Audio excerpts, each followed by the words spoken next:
Howdy, howdy, howdy. What's up, everybody? Sorry we're running a little late. It was rough getting the stream put together tonight. Had a lot going on today. Um, and then I was just fumbling the ball at the 1 yard line, trying to get it set up. My internet was being stupid for me, so sorry, but welcome. Welcome to the Tim and Breezy show. It's Monday. We got the Breezy in the house, live from Texas. What's good, Breezy? Chilling, man. If I seem a little lethargic, me and Jim went out and ate way too much, dude. Had like a half a rack of ribs, a bunch of buffalo wings, salad, freaking Mexican street corn, and asparagus. Like I went way overboard. What the hell? Yeah, my eyes were That's bigger than my stomach, man. Not really. If you ate it off, you did good. Did you eat it off? I got a few wings down. They weren't that great, dude. They tasted like freaking powder. Like they either overcooked them or they were like freeze dried before they cooked them. What's up, Danny? What up, Danny? How you doing, brother? So, I have a show put together. Now, normally I have a bunch of stories and stuff for us. I didn't really get too many stories. I didn't look. I'm gonna be honest. I have a couple, so maybe I look if there's anything worth talking about. And even the couple has been reduced. No, I got 3. Okay, I got 3 at least, and then I'm gonna be talking about the cartels and how they're invading America, specifically the Native American reservations, and what their whole ordeal is, and not to mention the migrant crisis or the whatever you want to call it, crisis. So we got that, and Breezy, what you got popping, bro? We're gonna talk an oldie but goodie, the Shroud of Turin. I was moving around a lot today, so like I didn't really have time to do any kind of deep dives, but I know this one pretty good. It caught my attention, man, a long time ago. Like probably like the late '90s, early 2000s. So I kind of know a good grip of it, and it is pretty interesting. Um, so we're gonna knock that one out. I'm going a lot on memory. I got. I'm just gonna use footnotes and images. So, but I got I love this topic, man. I've got a movie from my grandfather passed away quite some time ago. He was from Italy, and he had a VHS tape of the mystery of that was really old, bro. right, It was really cool. I haven't got to see it because where are you gonna find a VCR these days? right. Yeah, it's But I still, mean, well, you can get them on like Amazon, but they're all USB plug-in style. Like you put it into your computer to like save old tapes and stuff. But that'd be cool. yeah, it's been around since freaking forever, and it's been popular. But the '97 it repopularized because of a fire that it was in a cathedral or whatever. They were holding on to it, and you will get into it, but like that kind of thing seems to happen a lot around Um, this piece. I dig you. I dig it.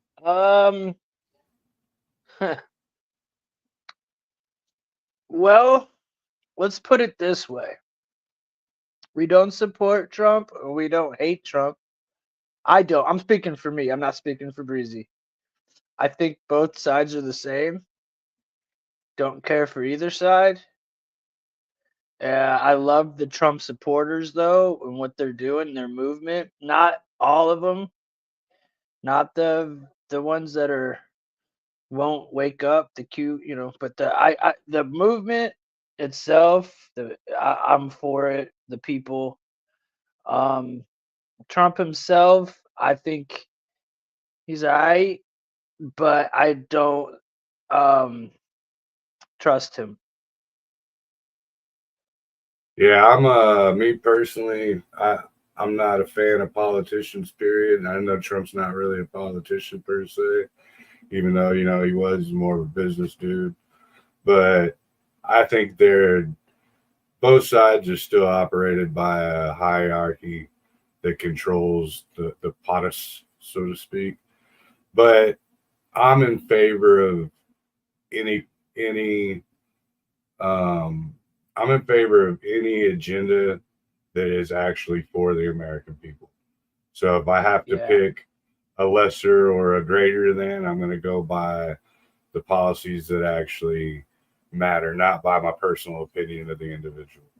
I think that's where we got askew in this country is go, oh, I don't like him. Well, why not? What policy? Point of policy? Uh, I don't know. He's a racist. It's that's like, dude, that's not.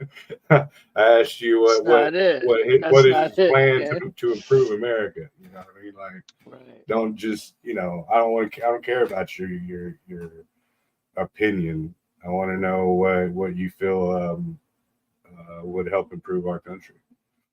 What's up, Ryan, man? How you doing, brother? And I agree. I agree. Let's talk about it. I don't support Trump or Biden really. They're both on the same team. Yeah, I can agree with that. But if I had to pick one or the two, yeah, Biden would be a tough one to take. yeah. Biden's just he's gone out too far for me to even consider it. Like I just I it, see I well, but I mean think think if you think then Huh? yeah, What? What you exactly. If I say? can't get a straight answer Huh? out of you Huh? and you're like Huh? the leader of the free world, we got issues. Hi, Cindy. How are you? Welcome. Yeah, exactly, Cindy. I agree 1,000%. You know, so, but But also, let me just state also one of my major core beliefs and what kind of gets my goat about it is that we as a people have gotten to the point to where it's almost like nowadays and age it's you almost instantly go to war with someone who has any kind of different opinion as yourself. And I can't stand that. Like I got homies that believe in Christianity, ones that are atheists. It's like that's not for me to argue. That's not for me to just dislike you because you have an opinion about something. And I think we've gotten so sensitive that it just ruins the whole thing and it divides.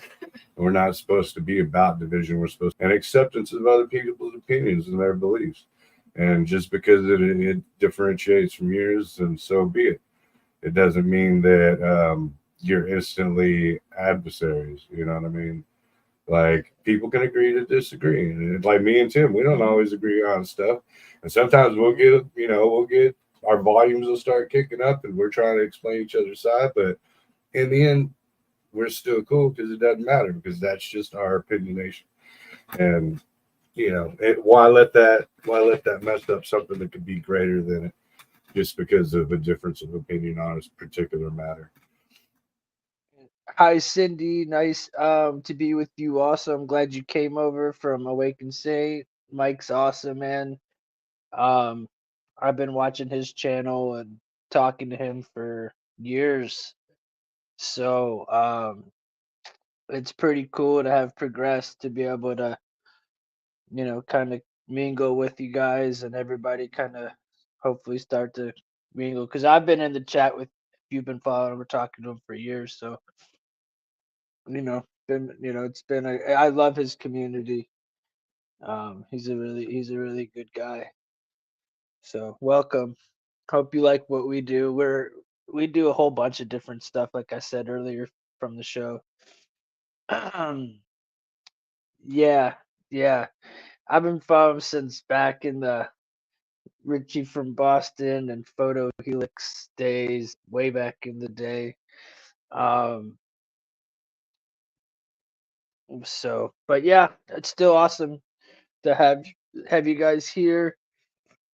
Um, so the whole point is we're gonna talk about um the Mexican cartel and how they're targeting the American native reservations. And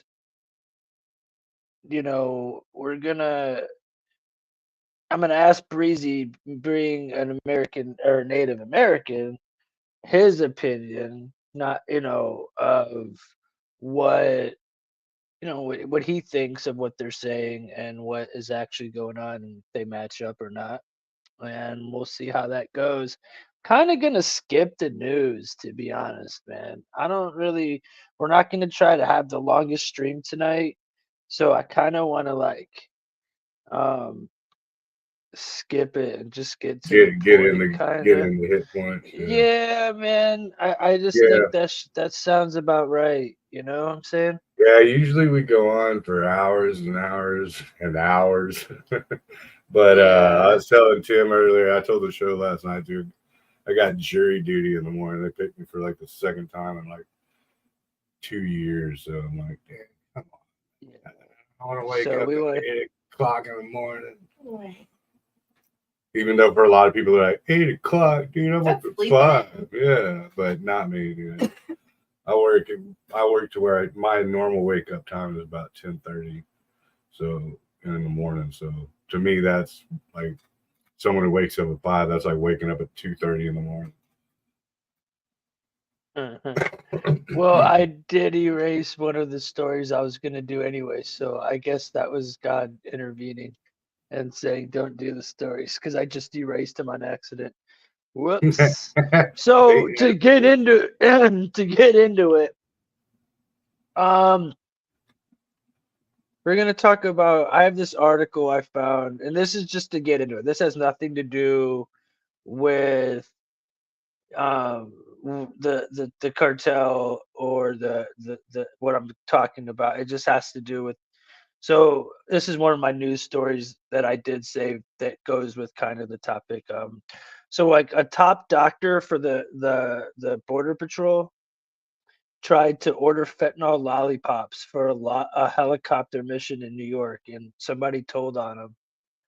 And the dude was like, he went. They say that Eastman spent suspicious hours of his office of the chief medical officer's staff time directing the OCMO staff to urgently help him procure fentanyl lollipops, a Schedule II narcotic, so that he could bring them on the CBP Air and Marine Operations helicopter on which he would be a passenger in New York City. The whistleblower said Dr. Eastman claims that his possession of fentanyl lollipops was necessary in case they might need them in case someone got injured in the marine operations. I would love to hear what Mike would have to say, Awaken, about that one, considering he's a pilot. But yeah, no, he got arrested. Clearly, he didn't need fentanyl lollipops. But that's what you got from the doctor of the border patrol. The That's border. I'm not crazy. saying they're all crooked, but um, it seems like the border patrol's got some issues going on, in my opinion. I don't know. Yeah. So Yeah, yeah, I think all the way around that if you were running that like a major corporation, man, OSHA would be all over it. You know what I mean? yeah. So not only this is so this Here, I'm gonna play this here for you guys. This is not, again, this isn't the reservations, but this is the cartel and what it has to do with Texas. And that's, I want to hear what Breezy's got to say on that too. Hold on. Oh shoot. Sorry guys, I didn't share. Blum blum blum. I'm sorry. I'm a little not nervous. I'm just a little having a little off day today. Me and Jim both were there. We woke up this morning. We were like, we just felt off. Like we ain't hitting on all cylinders. We, Yeah, I'm not hitting. I think they must be spraying some weird stuff out there because I'm feeling just kind of what's it called? in a fog. Yeah, I feel a little foggy. Yeah. Go inside your home, hunker down, lock your doors and close your windows and turn off all the lights. Is what these Texas ranchers are facing almost on a daily basis. Some of these ranch owners who are women are arming themselves or they're reinforcing their homes, spending thousands of dollars. But all of them Hi, are Mickey concerned G. that this fight has made it to their backyard. A daunting task Debbie Douglas never expected to be part of her daily life. As you can see, it takes a while. Rolling up steel shutters, reinforcing windows throughout her Edwards County ranch home. This is the window that they attempted to break in. This is my granddaughter's room. She does not want these steel shutters rolled up. She wants them down. This is her sense of security now. A child in fear after alleged undocumented individuals attempted to break into the home that sits on the hunting ranch where Debbie spends half of her time. Captured here in video first seen on News Nation. Then we added these screens. They're steel screens. They're not your regular screens.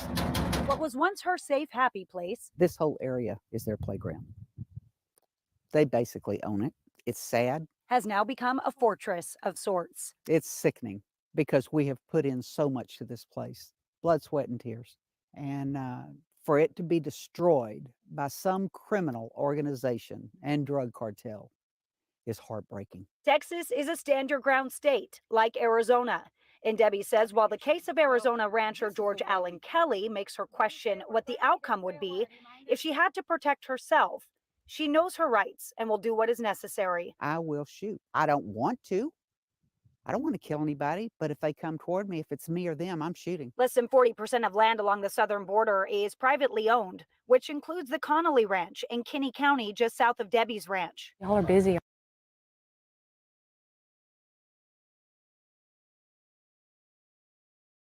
Mm-hmm. Did you pause that on purpose, Tim? Aren't you? Lisa Connolly recently retired from teaching in Brackettville. Now she plays the organ at church and holds down the homestead on a generational cattle ranch that has been in her husband Stan's family since 1907, saying she feels she's being held captive by the cartel. I'm an American citizen. Where are my rights to be safe in my own home? Stan always worked the ranch, but since his cancer diagnosis, it has been all hands on deck for the family. And with the stress of safety, Lisa says she feels she's being held captive by the cartel. I'd like for you to stay in your home, to lock your doors. And, at night, they say don't attract attention by turning out some of those lights. You don't want to have a large beacon up for them to locate, because all of a sudden you become a stopping point on a map. But what can they do? We don't have a neighborhood watch. We have ourselves. And police are not like Johnny on the spot right there. Not because they don't want to be, but because of the vastness of the acreage and the miles between us. For now, both Lisa and Debbie say their first line of defense is packing a pistol. And why should we have to say, well, we don't deserve this. We're just like every other American citizen that deserves to be protected. I'm not going to fear them. I'm not going to let them run me out of here. So Lisa Connolly tells me if she absolutely had to use her weapon in self-defense, she feels supported by her sheriff here in Kinney County. Now, when it comes to Kinney County, they have actually prosecuted nearly 5,000 people for criminal trespass, and the majority of those are undocumented individuals on these ranch lands in Kinney County. Now, that is just since August 21st, 5,000 people prosecuted for criminal trespass. So, what do you say, Breezy? Well, I got a few points on that. Number one, being an avid horror movie person, those steel shutters and stuff were awesome for zombie attacks. Like, I'm like, I wonder how much that costs. Um, really though, I was like impressed. I'm like, dude, they make those? Freaking fat, you know. Number two, you know, and I've always thought this: whenever you go and you live out, because if you go out to West Texas like that, they are like, even if you look at the the zip codes, like East Texas, Central Texas is like, you know, like tiny little counties, right? And then the further you got to West Texas, they become huge. And like one whole county is like that big. You could fit like 6 or 7 counties in Central Texas into one of those counties. So if you make a choice, and because the land was cheap out there, and that's why a lot of people bought up hundreds and hundreds of acres. But whenever you do that, you're leaving yourself open. I mean, you need to almost have like a hardcore process in line to defend your land, because you're not going to have people that are going to be coming around. Like she said, the law is not going to be Johnny on the spot because they're, you know, a half hour away. Or, you know what I mean? It's not like when you're living in an urban area where police are actually going to show up within like a 2 or 3 minute response time. So it kind of comes with the factor on, you know, it comes with it on that. If you're going to put yourself way out in the wilderness like that upon hundreds of acres, you have to be able to maintain your property on your own. You know what I mean? Because you can't rely on other people swooping in, and that's what makes them, you know, that's what makes them more victimized as far as the vulnerability. So if they're more vulnerable, people see, you know, bad people see vulnerability as an easy way in or an easy scapegoat. So they're going to use it. And, you know, those are factors that you have to take in if you're putting yourself in that situation. It's just like, you know, it's just like driving through, say you wanted to go take a drive through Death Valley. If you're not packing a bunch of water and stuff in case your car breaks down or whatever, then you're fooling yourself. Like I wouldn't have, you know, like look like a 10 round pistol on her. You know, if I was actually patrolling my property or whatever, I'd be carrying some heavy artillery. You know, like because you know that clip runs out. What are you gonna do? You know, You're on you're your on your own. own. Hmm. Yeah, yeah. I mean, Those are the first. that's Yeah, that's those like are your the first first line of defense. Yeah. defense, right? Those are the first two things uh, that stuck out to me about that. And the third is that yeah, you know, it's it shouldn't necessarily, you know, they should be having that stuff for like, you know, like wildcats or coyote packs and stuff like that. Like the government should actually be stopping the threat before it even gets to them. Like if one or two people get through, you know, fine, whatever. It happens. You can't. There's no 100% bottle cap that you can put on that. But At it least should not be in a very America, right? right in America, right? It should be a very rare thing. It should be like, oh, this one year, about 10 years ago, this guy was rolled up on our property with a backpack and, you know, blah, blah, blah, you know. And, or we found people camping out in our, you know, over the ridge out yonder, you know what I mean? Like that kind of stuff, Right. you know, but it shouldn't be a normal everyday thing, or at least where they're even coming up and trying to kick your doors in or anything like that. You know, it should be the problem should be stopped way before it Well, gets to their front porch. what's up, Floppy? How you doing, brother? What up, Pop? So has it? Are they? See, man, I can remember a time, if I'm not mistaken, Likewise, man. Yeah, we're having a good day. It's just, it's one of those days. We're coming into it. But I thought I remember people coming in and stopping on these farms and maybe staying and working for a few days and actually like Yeah, when did that because it's not the same people coming over. It's yeah, now right. a whole different crowd of cats. You know what I'm Right, saying? yeah, yeah. Back in the like in the 50s, 60s, and 70s and stuff like that, you'd have a guy come up and be like, "Ma'am, I'm just looking for a hot meal. I'll fix your shed or repair your fence or whatever. I'm just passing through." And that's a noble and justice thing, or just uh, justified thing. So but now it's become a point to where you're just strictly invading people's properties for malicious purposes, and Yeah. that is where the line is drawn. And now it's a Right. norm. You know what I mean? Now it's normal. Back in the gap, you'd have one guy might come in and try to shoplift out your store. And now these dudes are coming into iPhone stores and just blatantly picking every phone, putting it in their pocket calmly, and breaking them off the alarms, and everyone's just like, oh, look at him, and like, That's it's it's like, dude, sad, like, right? where did it It's come? sad. Where did they grow the cajonias to, actually get away with all this stuff? Because It's back in the sad that gap, people watch it happen. You know what I'm saying? It's right, right, pathetic. and they know nobody's going to do nothing about it. And They that's go. where I mean, it's a isn't that what they want? It's like it seems like that's the plan. Yeah, that's how you know that the system is flawed before the people are flawed. The system is flawed and it becomes a norm. The people get used to normalities, and then they allow it to happen because that's what they know and they don't know any different. It's like, oh, yeah, that dude, on the subway beating the crap out of some poor old lady.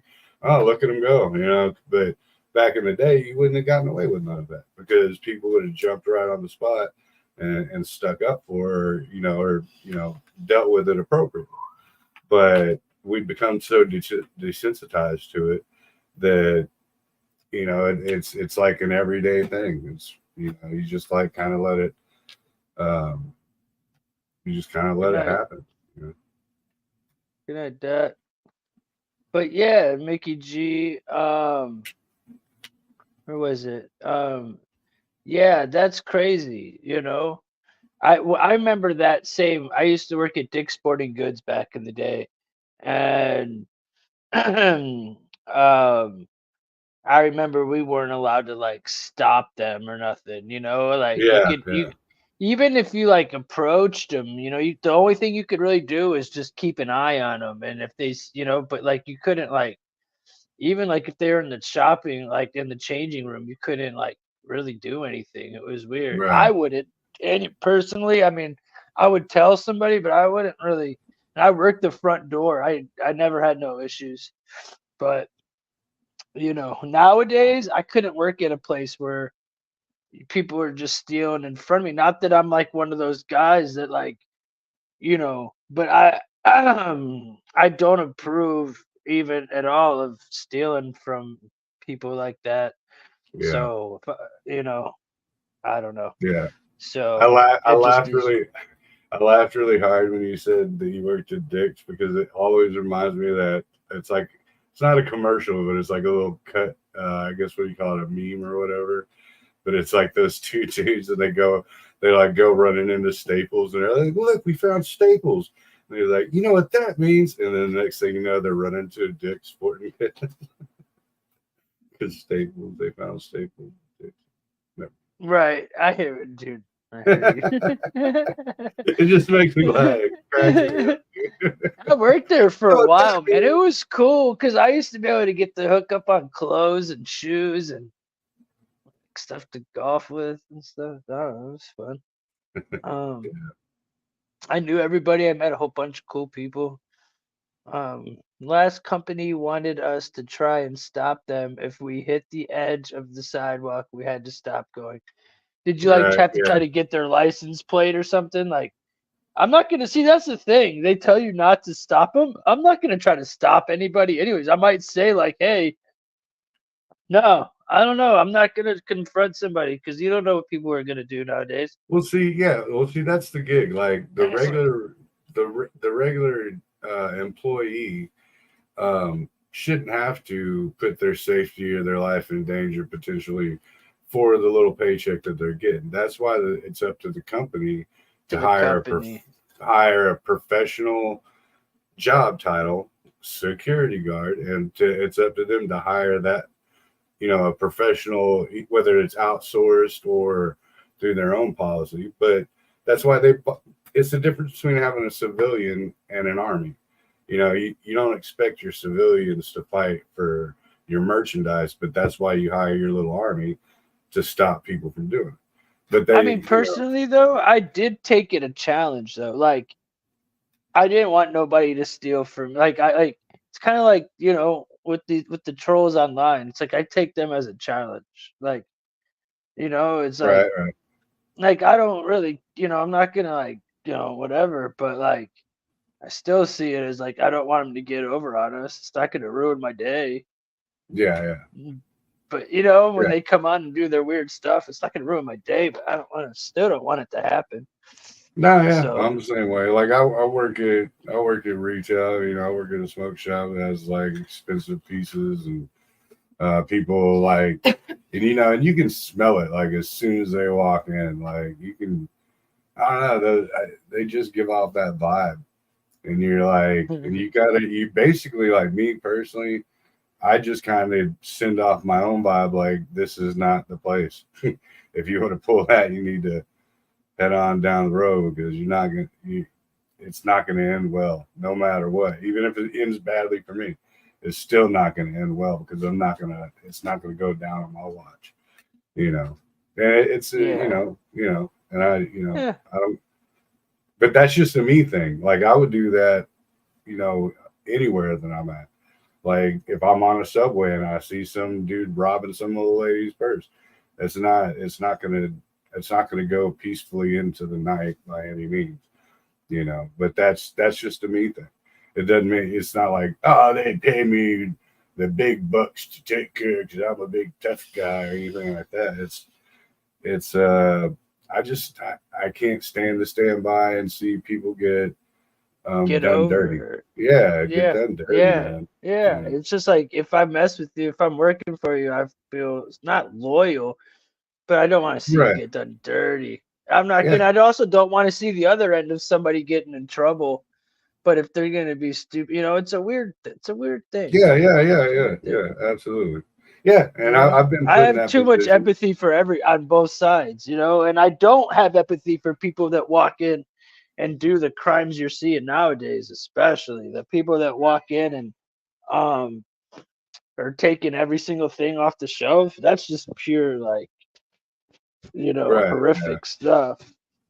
That's why you get some nut spark and you level the playing field.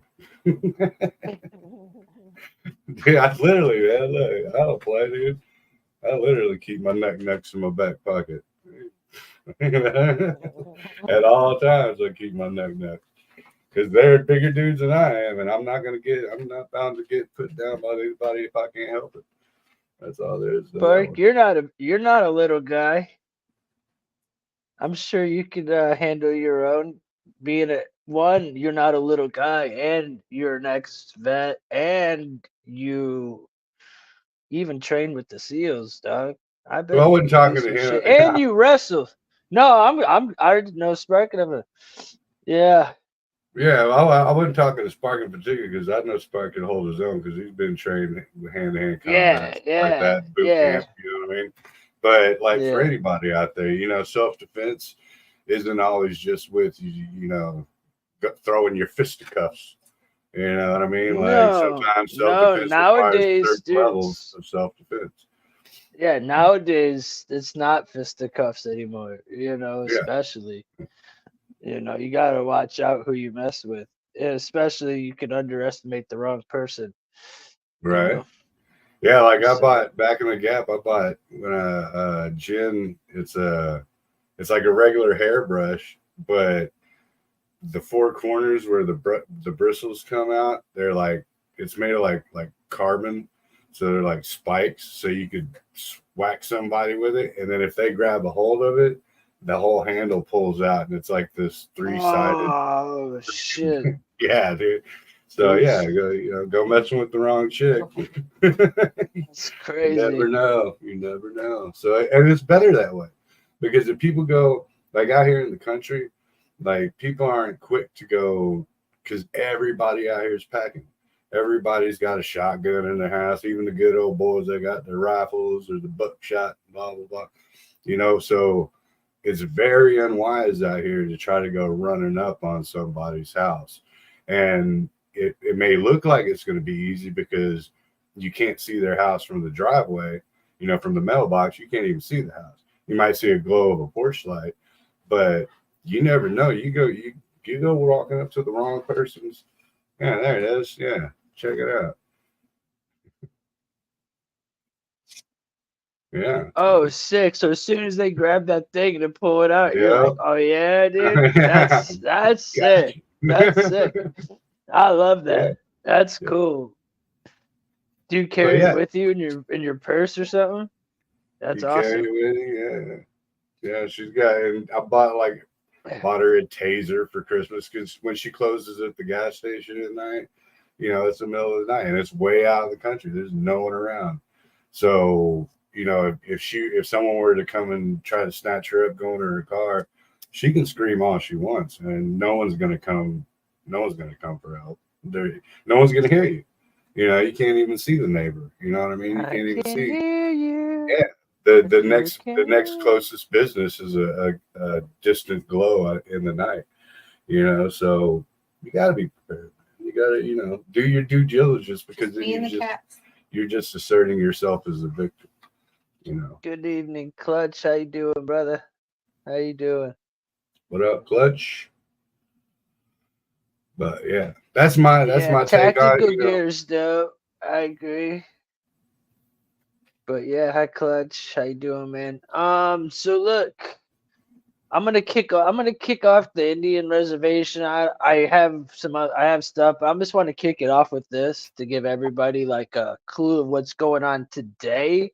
This is from February 9th. We were gonna do it on, I think Saturday it was, this topic, but or like sometime last week, but we had to keep pushing it off. But I felt like it needed to get done. So here we are. We're gonna kick it off. This is talking about how the cartels are invading the Native American reservation. Start. Wait. Is it? Is it? Can you guys see it? Nope. I did it No. again. Oops, I keep I forgetting. did it Wow, again. wow, wow. I was so excited to get it going. I was like, Ninja I Warriors. forgot you had to go through all this. Yeah, it's a process. So, all right, guys. Sorry. Oh, wait. Volume 2. Here we go. All right. Ready? It is also drowning in fentanyl. The drug problem on our reservation Oops. Sorry. Here. Is beautiful and vast. It is also drowning in fentanyl. The drug Oh, yeah. problem You on had our to hear that. reservation, it's so serious that it's pretty much wiping out a generation. I'll do anything to help. Marvin Weatherwax Jr. is a leader here. As in many Native communities, addiction has long been a problem. But 2 years ago, after 17 fentanyl overdoses and 4 deaths in just 1 week, the tribe declared a state of emergency. Would it be That's crazy. Yeah. 17. That's crazy. I don't. To my people, man. Come on, people. We barely got enough of us as there is. Like I understand if supply and demand, but that's half of what it is. If y'all weren't, I mean, it's even them, messing but with it, dude, they're in kind of like what I call like almost like a purgatory, and these people are they look for a preyed way out. on, dude. It Yeah, is but what they're it is. being preyed on and taken out. It's sad, and I wish they would know that and wake up. Right, And but I that's mean, kind of what we I yeah. was never aware to this stuff, and like until I realized how hard they were really being um trying to be Yeah. taken out. Trade upon, You know? right? Yeah. Yeah. No, but Yeah. it's And I true. don't. But I mean, like, if you don't give them that inch, then they can't take that mile. You know what I mean? If there's drug dealers on every corner, you know, but if you're not buying, then they ain't got nothing to sell to. That's where I'm that aggravates me about my own personal people in this kind of situation. It's like, dude, like, don't give in. Why are you and especially with our people, because there's not many of us left. You know, we're literally a dying people. We're a vanishing people, you know, due to situations in the past. And so understand that and don't conform to it. But anyway, my bad. Go ahead. I know I No, stopped you're you, right. but No, you're right. What's up, Mimsy Limbs? If you what hit up, the Mimsy? control the chat while I'm doing this, because I can't do it. All right, I'm on. Say that you're in a perpetual state of emergency right now? Yes, we are. It's as if fentanyl is raining on our reservation.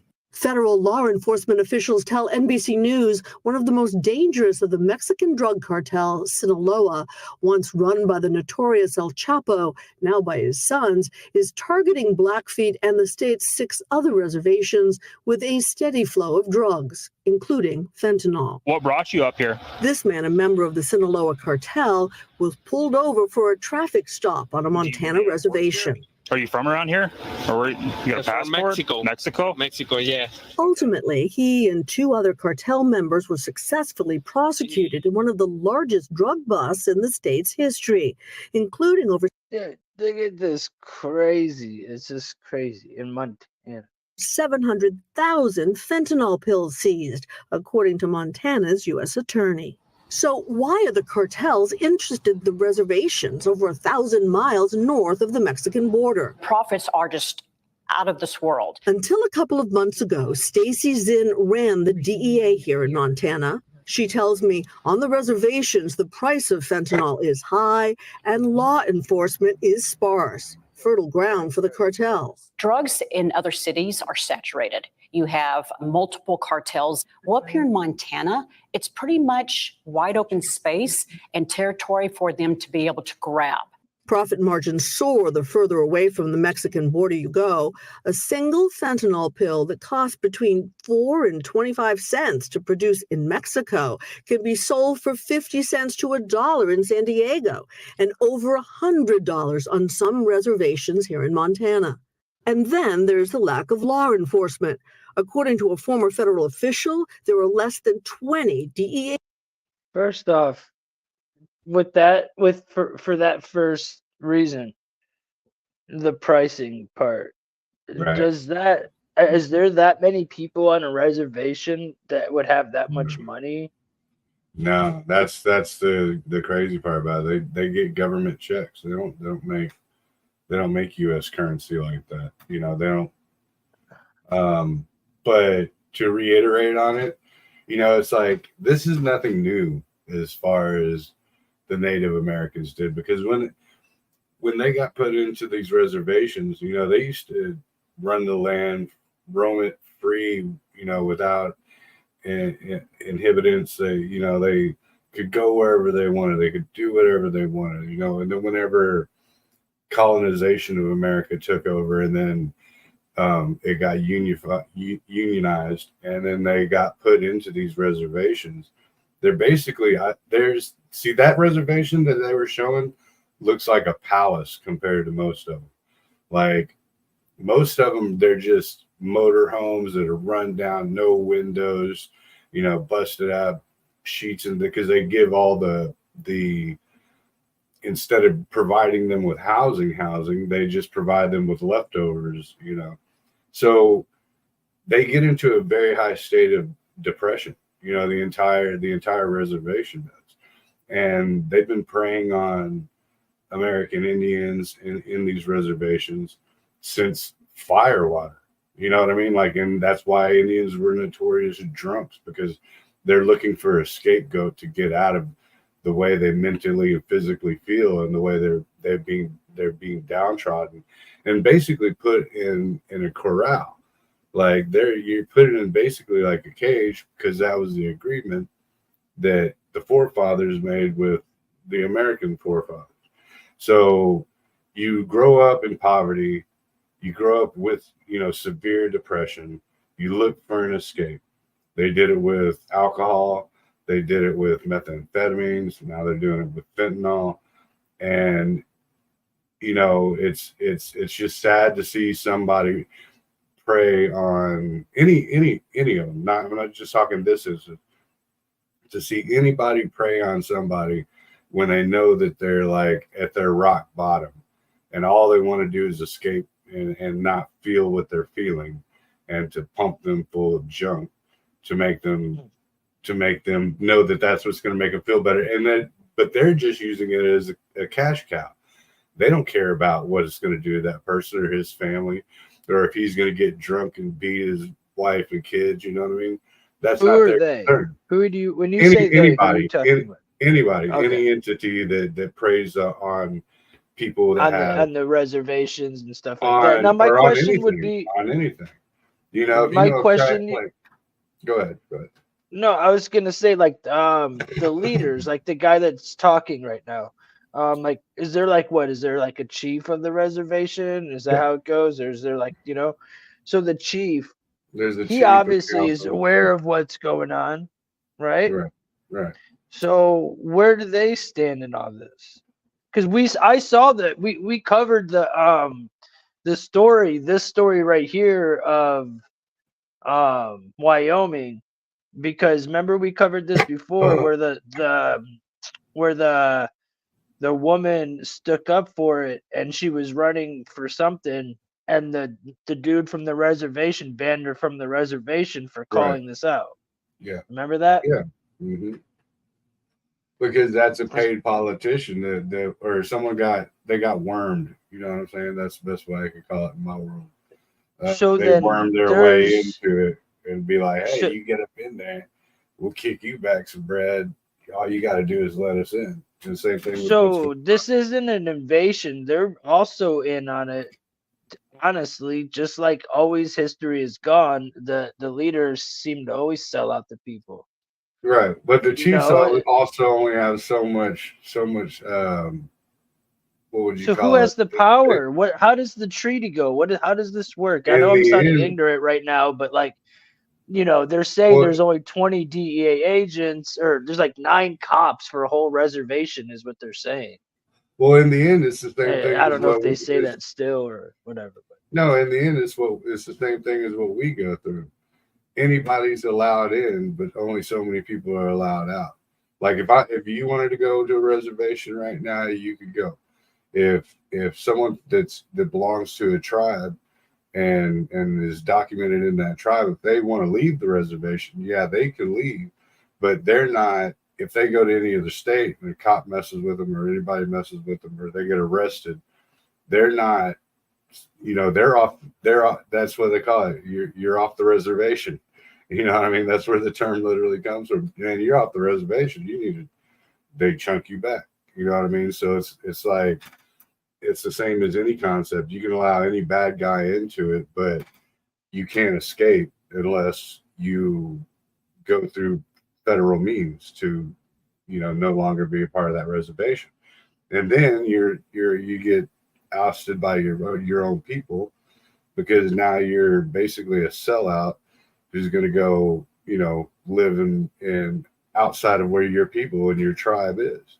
So it's like imagine if you have a family and your family doesn't want you to go outside of the family, but they can allow anybody into the family. It's like it's a double-edged sword. You're damned if you do and you're damned if you don't. If you stick around, you stick in poverty. If you leave, you leave your family behind. So I mean, this is, we're going to get to this, but this isn't like this is something new. We're going to finish this video, but I mean, there's way more to this, and this isn't old news, Have a good night, Cindy. Thanks for coming by. Appreciate you. Much love. Absolutely. Hope you come by again and share if you like it, or give us a like or whatever. I appreciate you subbing and coming by. I really do. Much love. all the work seems to pay off when you see cool people come in. So, uh, here we go. Agents for the whole state. As for the reservations, These reservations don't have enough tribal police to protect them. Nefarious people, the ones that are committing crimes, know this.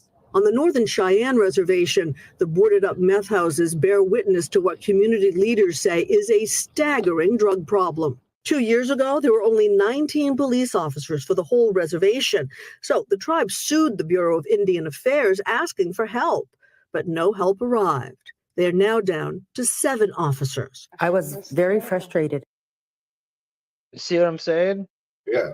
What's going on? Is that the government along with this committee of like? Yeah.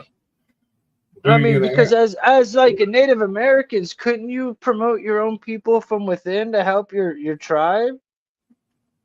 That's just like asking the cashier at Walmart to be a security guard. That's You know facts. Yeah, no, you're right. That's why I'm asking you these things because I don't know. I don't know how a reservation is different from the county of or whatever. I don't know, Franklin County or whatever county. Right. Well, think of it like back when the Gathering of the Juggalos was in Hog Rock, Illinois. That the city that held the gathering had like 17 police officers total. You got a gathering of the Juggalos that have, 7,000 people come in. What are you going to do? And that's why better yet, Woodstock. Or better yet, Woodstock. Yeah, something like that. What are you going to do? You can't. You hands up. You just gotta try to hope you can maintain peace to keep people. And that's safe. why, at the gathering, they'll have people with signs say $5 for a hit of acid, $20 for, So do these people get held when they get caught under federal and American law? If the feds want to actually do something about it, but if one of those 7 police officers that they have, if they arrest them, what happens? And then they have to go. It's like being inside your own little town. They have to go through their own policy and through their own jurisdiction, I guess you could say. Yeah. So that would be like, again, living in the county you live in. If the local cops get you, they'll deal with you. But if you do something big enough that the feds have to come in, that's a whole different story. Right. And then the feds go, hey, it's your reservation. It's your problem. What are you going to do? And you're not equipped to house penitentiaries. You're not equipped. You're not given the sufficient funds to create a large jail system like a regular federal city has. So what are you going to do? Hold them in the Andy Griffith little 2-cell piece, with the skeleton key in the middle. You know what I mean? Or you run out of room. No, I get it. Well, there's so much more to it, but this is the same feeling I had when I started doing this, making this up. I know why I had to keep doing it, because it's like, dude, this is not right. There's something not right about this, dude. It's a very important. It's very important. I couldn't just toss this away. It was like, dude, all the stuff I came across, it was eye-opening because, I don't think I really need to say, Yeah, and that's the sad part. To me, the ultimate sad part, or the sadness about it, is the fact that this race of people have already been dwindled down next to nothing, and have barely just been scraping by to produce its numbers back up. But into what? Why? If you live in a freaking RV home or a little single wide trailer, you can barely feed yourself. You're eating fry bread, for breakfast, lunch, and dinner. You don't have no windows, no central AC. Some of them don't even have electricity. Then what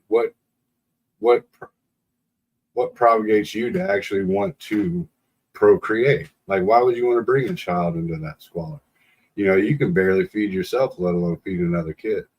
You know what I mean? So And it turns did into you ever it's live on the reservation?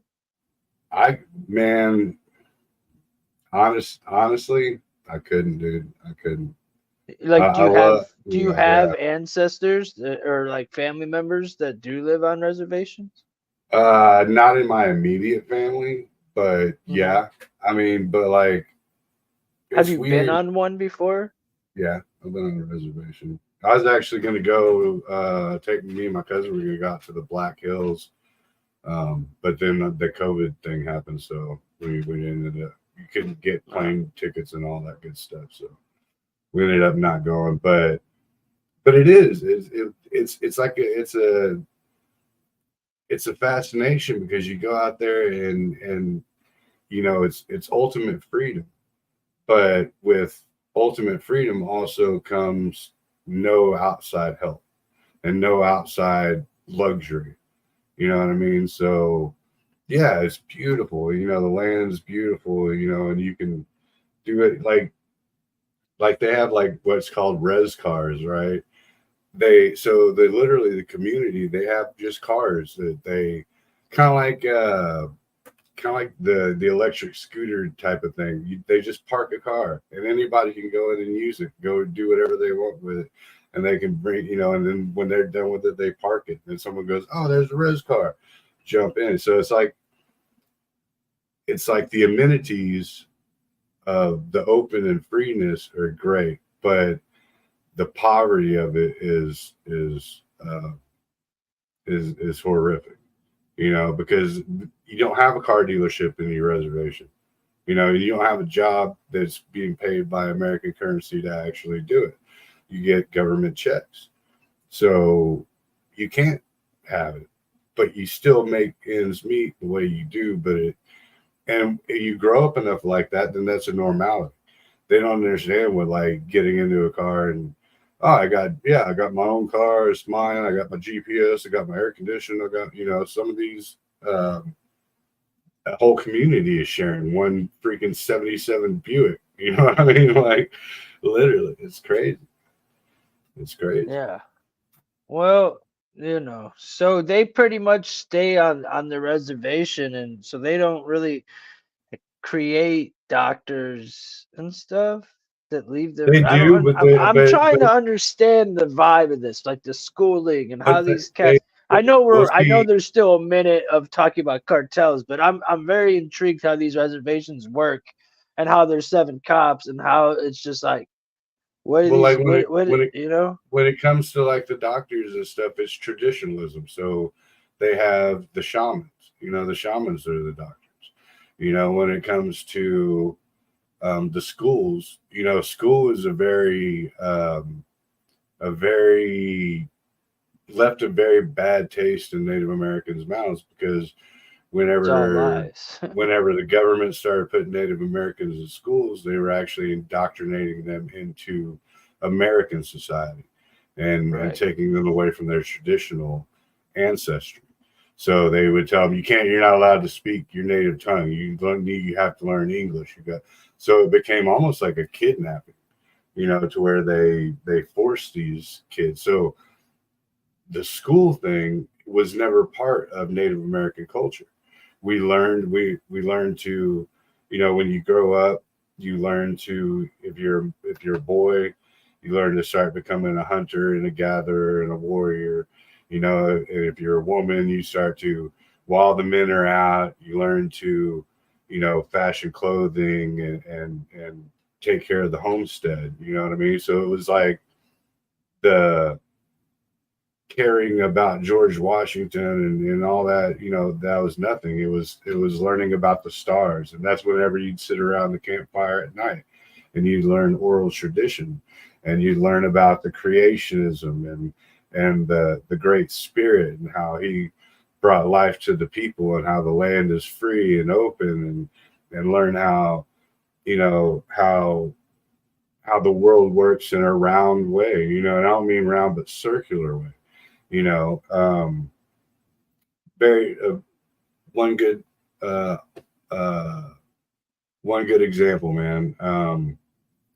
Think of it like this. So energy is in a loop. If energy, this is how they would tell you, like if you were a Native American kid and you were learning, you'd learn stuff like this.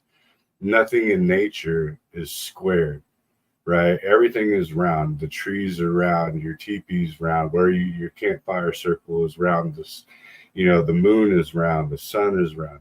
Energy always continuously circulates over and over. There's nothing in nature that is squared off where energy stops. Everything that, and I'm not being prejudiced, but this is how they would say it. Everything that the white man has is squared off. You live in a square house. You have square doors where energy stops when people come through to visit. You eat out of square containers, microwaves, refrigerators. So energy is blocked. It's not consistent as far as the rotation goes. So you learn how to differentiate yourself from naturalism to manufacturedism. That kind of aspect. That's like what you would learn. As a young kid, that's what you'd hear around the campfire. We are from the earth. We are part of the earth. We'll go back into the earth. The circle of life. You know what I'm saying? Like, but for real though, and then you would learn the differentiation between you and the people that oppressed your ancestors and oppressed your tribe and your family and put you into these square boxes, these reservations, into these spots. Not saying that they're literal squares, but into this basically a jail cell. And you're not allowed to go out. You're not allowed to roam. Now you're centralized and you're stuck. And then that, like I said, the bad taste in the mouth, that makes them go, nah, we ain't doing school like traditional school. They do have high schools and reservations. They do, like some of them do adopt that, like Lakota Sioux. So then they just stay on the reservation their whole life. Yeah, absolutely. And they just depend on checks from the government. Is there like how much do they get? Do you know? Like, is there like not enough to live? You're saying? I'd be lying if I gave you a number. Right. But it's enough to keep them in poverty. You don't see 2-story houses and stuff like that on a reservation. Maybe like one of these cats, that are, which way am I pointing? One of these cats that are like on the council or whatever. Yeah. Stuff. Right, one of them might, but but the regular common folk, they don't have those subsidies. They don't have that that whatever the word is for that. Yeah. They don't have that luxury. There we go. They don't have that privilege. Yeah, exactly. So they just live, they live as natural as possible. Like their greatest thing isn't their 1972 Firebird with a 400 cubic block engine, blah blah blah. Theirs is their horse. And it's their best friend. Shit like that. Yeah, I agree. No, man, it's messed up. Actually, it's kind of like I'd recommend worse anybody just about anything that I've covered for the most part, as far as like people are getting treated. Other people claim to be treated so bad. Yeah. I don't really hear much of any complaints, yet they're getting. Well, they do the same thing in the hood. It's the same thing as in the hood. Except that's what I was gonna say, but they complain more. You guys don't complain. Yeah. I mean, you do, because even the people that took away Chief Wahoo, it was a bunch of white ladies. It wasn't like an Indian reservation. Who got paid from an Indian reservation for that whole? Chief Wahoo is actually he was that mascot was created in celebration from one of the very first Native American ball players. If they really cared, they should say, well, because it's one of the top selling, articles in sports. It used to be, it was up there in the top like 20 of any sport, most selling like they. And Merchandise why piece, would right? they say, yeah, why wouldn't they say, instead of taking it away, why don't you give them a small percentage to go towards the Right, reservation, or right, do yeah, something, why just take it, the history away, and take the name away? right, absolutely. And yeah, You know what I'm and saying? also Like, it's weird, bro. It's yeah, it's weird to it me. took away that's like all of a sudden outlawing Babe Ruth on anything to associate with Babe. It was like or Jackie Robinson, better example, Jackie Robinson, because he's one of the first African Americans to play Major League Baseball. Same with Chief Wahoo. I don't remember the dude's real name, but he's based off of one of the very first Native Americans to ever play in Major League Baseball. And so it's not just like a, when I was a kid, I thought it was messed up because all I saw was this big nosed Indian dude on, as a mascot. And I thought that's pretty thrilled. But when you learn the story behind it and learn that it was actually a tribute to to a Native American who changed the game, in his own way by being an individual that is not normally accepted on a major league team, then it becomes something different. Just like the Redskins dude. His whole family is proud of that. Like they love that logo, and they're like, no. And his family's not the one going, no. It's some other person that doesn't have anything to do with it, who's never experienced the pride or the prejudice of being a Native American, who's going to sit there and go, no, that's disrespectful to the Native Americans. And the Native Americans are like, what? No, What? actually, No, we it's we not. just want We dig to it. be left alone. We just hook Yeah. us up. Thanks for the respect. And this even can go to, like Floppy said, they're hypocrites, because other teams get to keep their certain names, like, so while we just said it, why don't these other teams either have not take their, why don't there be some sort of movement to where it's like, all right, we should give some sort of, if we're going to profit from their likeliness, just like they would in college or anybody else, why shouldn't they take care of these people so that they could defend Right. themselves against this stuff, bro? Yeah, and it's because it's the, I believe personally, it's because it's the Native Americans. It's like we've said before on the show, like racism works both ways. Whether you defend somebody because of their race strictly, or Exactly. persecute them, it's the same thing. You don't see anybody bitching about the Fighting Irish. Yeah. I mean, I did once they took away the Indians. I said, well, what about the Irish? Right. Would start taking them all away, dude. Right. Because exactly, Floppy. You got the Seminoles, you got the Braves, you got the Chiefs. There's tons. Dude, I think that's paying homage. Yeah. You know what I'm saying? That's paying homage. You got the Blackhawks. Yeah. Absolutely. It's paying homage, and instead they're trying to. Well, now let's start taking away every name of every state. The Dakotas.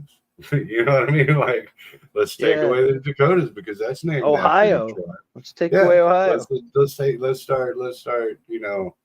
Let's start. And what that would really do is, if it really caught fire like that, that would simply erase that entire race off of the map, and you'd never know nothing about it again. Because if you really did take all that away, then you would never know what a Mohawk Indian is. You would never know what a Blackfoot Indian is. You'd never know what, So if it really caught the chain reaction that I think that they expect it to, it would completely wipe the fact that, if some geologists look back, 30,000 years from now, they wouldn't even know what a Native American was. You know what I mean? It'd be completely. Yeah, that's what I'm seeing. That's what I'm taking out of all this. And by the time I'm done, I feel like I'm not trying to make you feel persecuted or feel victim. I just want people to be aware of what's going on, because it's not being made more attention. And the one lady, and it was a political thing that I've heard of for me, and I'm sure it's been brought up plenty of times, and I know it has been because I'm going to show that. But in the recent times, not many people have come out and spoke nationally about it to where it's a big deal. Right. And the one person that did got banned and wasn't able to talk about it. Right, because if you're gonna destroy a people, or if you're gonna destroy, like, imagine back when Hister, I'm gonna put it that way just so there's no, if it really came out, Illinois, not to interrupt, sorry, but Foppy's right. First off, Illinois is Indian also, and right. their school, the Fighting Illinois, the Illinois whatever, I can't remember what they're called, but they used to have American Indian logo, Right. and they changed it to that ugly ass eye, and then like stupid is stupid. So yeah, like, But like, so back in the gap, if the whole history thing, if it came out right in the beginning that he was making these, death camps and blah blah blah, putting all this stuff out there would have been an immediate. Now, certain people knew about it, and like people that came over from there, they were like, yeah, blah blah blah, that's what's happening. That's why we're trying to get out of it. And then, people like us, we're like, dude, I'm telling you, but like these kind of people,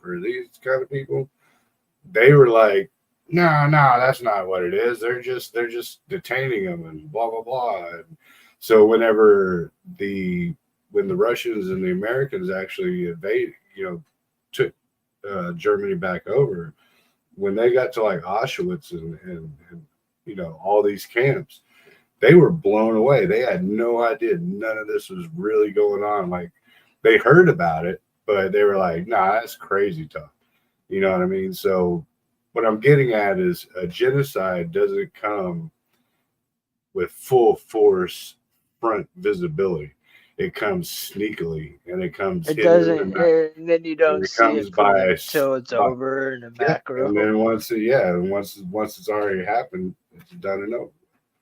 And that's what these people's propaganda is. And but what's crazy is this genocide has been seen, and it's been going on since America started. Dude, you wouldn't know how many people I know that have no idea what the Battle of Wounded Knee was. And that was insane. And it's like, what is it? What is it? Exactly, the Battle of Wounded Knee. Like, I did hit my knee really hard one time. And I did battle a really bad bruised knee for like 2 weeks. But no, I don't know. Enlighten me. Right. And it's a well documented thing. Like it's very well documented. You can look it up in any history book anywhere, but no one really covers it. But yeah, it's where the American government literally lured out all the dudes in an entire tribe, and we're talking like hundreds and hundreds, not like just a few. We're talking like, I think the warriors were up to, the whole tribe was up to like 500. Once the warriors left and went scouting and went going for food and all this, the U.S. government itself came in and killed all the women and children in the tribe, just straight up. Bullets, everything, just mowed them down, and obliterated that entire tribe, and killed women and children alike. U.S. military, right? But do people, and this is in the late 1800s, this wasn't that long ago, like, this is like, what, maybe 2 generations removed from where we're at. So like, my grandpa didn't see it, but his mom probably did. Or at least was alive enough to hear about it, so it's not that long ago. History is, it's just really, it's really messed up. It was never taught to us, brother. Yeah. I know it wasn't taught to us, and I live on a damn near Indian burial. I was, on my state is, a huge Indian burial. Yeah. Yours I mean, is that's Ohio. why. Yeah, that's why Ohio you is have all the paranormal stuff. I mean, and why did they whack all the people all the natives in Ohio? Because it was an industrial complex. Because that's how they could channel all the way from the ocean into the Great Lakes. Why are they attacking the Amish now? It's like, dude, I got they're always no. trying. I'd just be speculating for whatever. Yeah, no, I'm just saying, man. It seems like they want to go after like the people that aren't A part of the either agenda. yeah, and paying their tax. Right. So Yeah, anytime you get in the way of industrialism or unification and governmental compartmentalization, then you're going to get snubbed out. Unless you're making them money, like that guy with some of the the piggy tails. well, that and these cartels are doing. You think cocaine was made in Colombia, man. How did it get over to Harlem? Yeah. Straight up. Yeah. Because they let it Yeah. in. Many entities. See, yeah. Yeah. No, you're right. All right. About it. Tribal leaders say the effects are devastating. Have you seen a spike in other kinds of crime? Sexual abuse and sexual assault. Human trafficking. Child neglect. While the Bureau of Indian Affairs tells us they don't comment on pending cases, Zinn insists more resources are urgently needed. We are fighting this problem standing on one leg, and half the time we're handcuffed. She says right now, the cartels are winning. Cynthia McFadden, NBC News, Montana.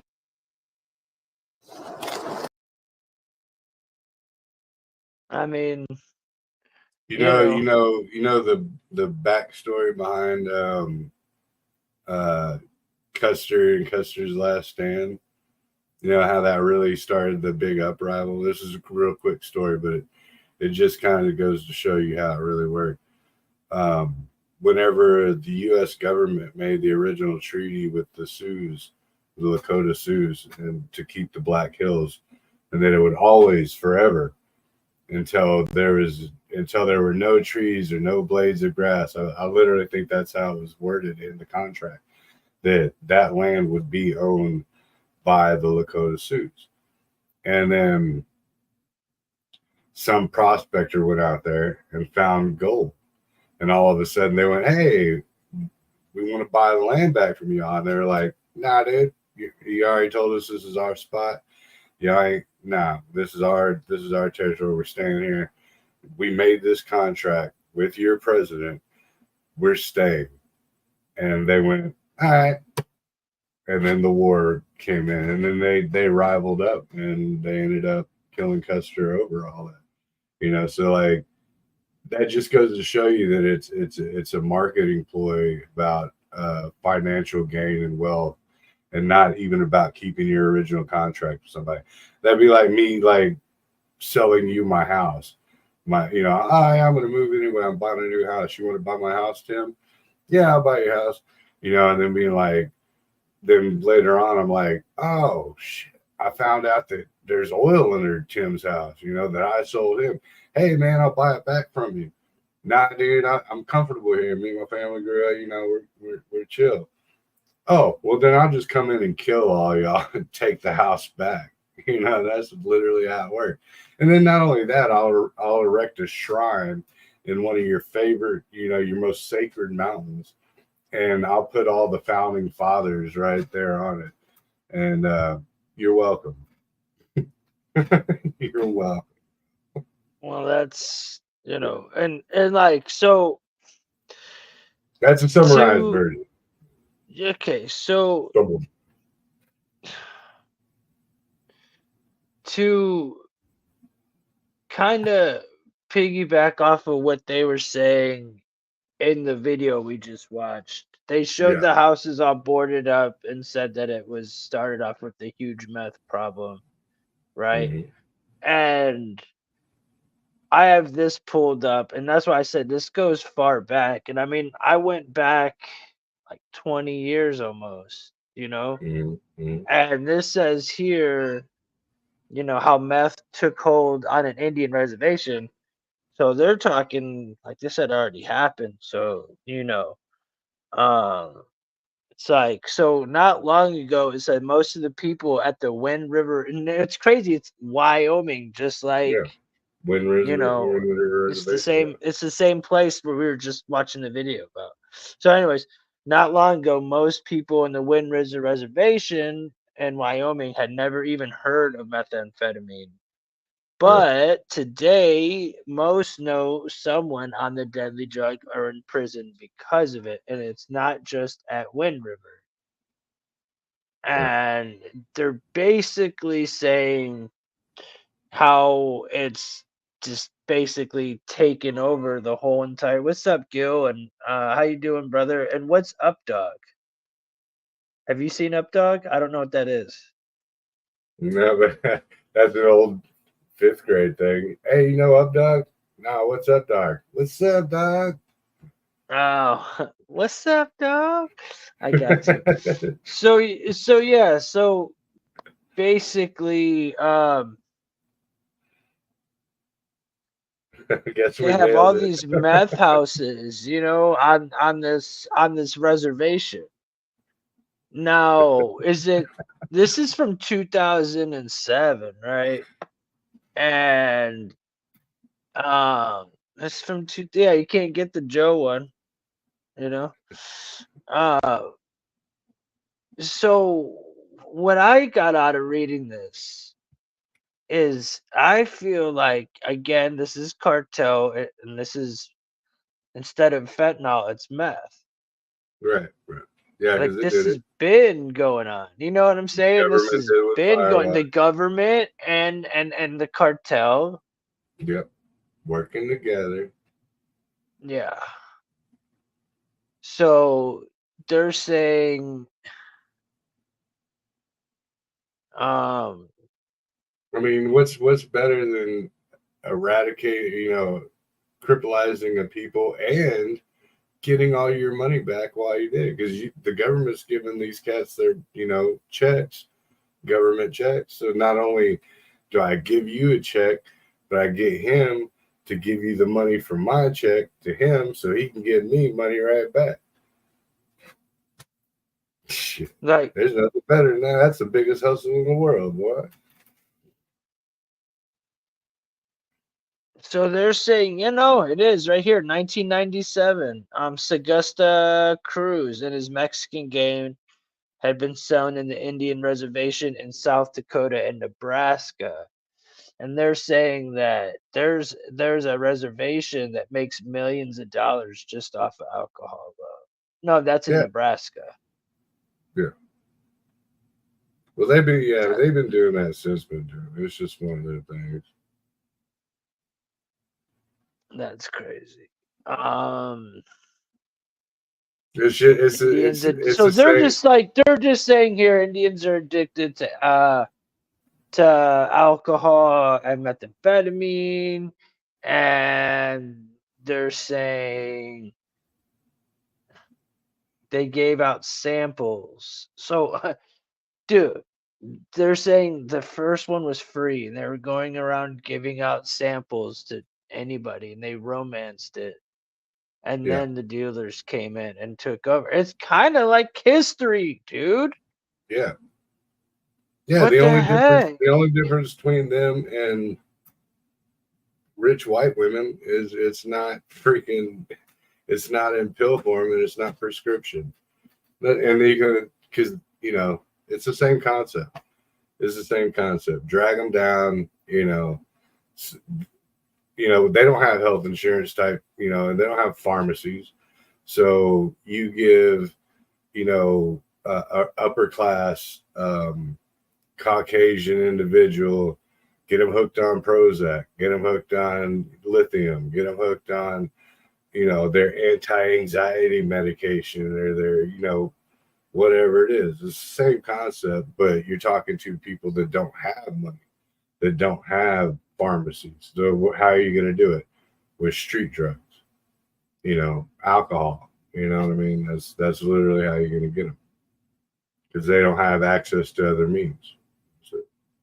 Yeah, and they're saying it's basically attacking the family. attacking everybody's morals. That's probably how, not how, but that's a good way that they got people to crack their morals Oh to yeah, get to where they're at. Because there was a no lot of doubt. money that they were making through this Augusta Cruise dude. In And the all end, it's these all about different money. reservations were in on it. And like this is during the Bush administration. He did propose, again, the word proposed. That's not saying he gave. He Yeah, he he talked about it. he said he was for the increase in law enforcement and funding the Indian country to help combat methamphetamine and send more people to the police departments because they only had 10 off. Now they're saying there's only 7. Right. So Or no, yeah, it's like instead 17 and then they down said to 7. 7. Yeah, and then, well, at this time of Bush there was 10. Right. So it's gone down. So your boy Obama didn't help. Trump didn't help. Yeah. Biden didn't help. Yeah. Ain't So nothing. Ain't none of really, them help. but do you think Bush got it? Not that he's a puppet too, worse than any of them, or just as bad. No, Well, worse. I don't know. They're all I bad. think what But he's from happens. Texas, though. You would think he would understand more. Well, I think what it is it's like You would think. I I think never what it said he would. is they're all in the same format, but you do have to have like kind of like me and you, right? Like we have the same ideology on a lot of things. You might be like say it harsher, and then I go, oh well, hey, what we're really saying is, and that's the bleeding of it in. So you go, oh no, well he actually stood up for, you know, yeah, they were going to put a pipeline through Native American territory, but the next president, he went, we need to, make sure that the pipeline, yes, we're going to put the pipeline in, but we don't want to interrupt any native tribal land that's sacred to, so you got two people that agree with the same thing and they're going to go forth with the same ideology. But if you have one person being harsh, good cop, bad cop. That's it. That's all I have to say. Good cop, bad cop. We both want to throw you in jail, but one's going to be a little bit, one's going to soothe you into it, and the other's going to be scare you out of it. You know what I'm saying? Like that's just how it works. Yeah. Harsh and abrasive and kind. But the agreement's still the same. I mean, you still agree on the same thing. We have different ways of vocalizing. So that's how the government works, and it always has. So check this out. So no, I agree, and what are we at? We're at 11:11. I gotta cut it short. So yeah, I'm almost done. I'm almost I'm gonna done. be here till like midnight 30. What's that? I said I'm gonna be here till like midnight 30 on my end, so I got like about 15 minutes or so. So if we want to knock out my little subject, then we can BS for a good grip. Well, all right, I'm almost done. Go for it. No, you're good, bro. So I got this and it is from the government.com, and it's actually talking about how the Mexican cartels are. The methamphetamine is an American problem, infiltrating and devastating our communities. The United States, unfortunately, this drug is disproportionately devastated in Native American tribal countries. There are over 560 independent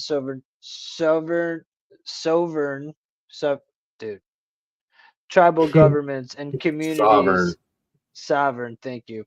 In the United States, Mexican drug cartels take care, Jimmy. Native, Americans experience the highest meth rate of any ethnic group, like over 70%. Yeah, Jimmy, we're just not taking anybody right now because we're doing the story thing, and then we got another piece to do. But nothing personal. We're just not pulling anybody on. And that's even our homies. So. Why Jimmy wanted to come on? Yeah, he was on stage, but we're in the middle of a I discussion, didn't so we're not. Yeah. I didn't even see him because I'm reading this. So yeah. Anyways, man, I'm just showing. This is the government, and this is like on their website, and they're just showing like all the proof is right here in the pudding for everything. That includes Alaska. That The includes, Inuits. yeah. I It's like was it seems watching. like all Oh, go the ahead. natives in them are being, and that includes the, like they said, the White Mountain Apache tribe in Arizona. Mm-hmm. There's so many different ones. I was just looking, and it's like it's just, yeah. But what were you gonna say, brother? No, I was watching some shit about the Inuits earlier today. It was blowing my freaking mind. And I've known it before, but about when they pulled Inuits and northern Alaskan and Canadian Native Americans into the South, and how a bunch of Apaches came from there, and that's literally why they call it Cajuns, because they're Canadian Indians. So it's a word combination. Oh, I got. So basically, The Louisiana Purchase with the French. Shit. When French took over Canada and they migrated all the Native Americans. Anyway, go ahead. I didn't mean to interrupt you. So I'm trying to put this down.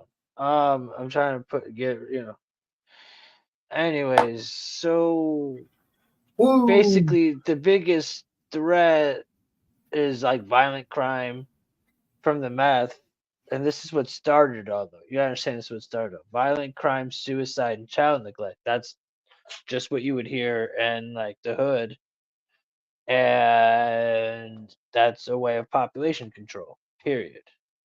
I'm Right. not going to get deep into it. If you guys find this interesting, you guys can go pull it up for yourself. Now keep it going for like another minute because I'm gonna go take a leak because I know I got the. Well, I got other stuff, so you're good, go bro. All right. I'm good. BRD with a capital less in my P. So you go pee, and I'll do this. So like, yeah, man, just showing it. You guys could go find it. There's a lot. They're saying estimates nearly every single case they work within each Indian child is taken from their home. One or both parents are using meth. And this was back in the meth days. Now there's the fentanyl, it's like they don't even have to use the houses to make it. It's already just brought, made, and ready to go.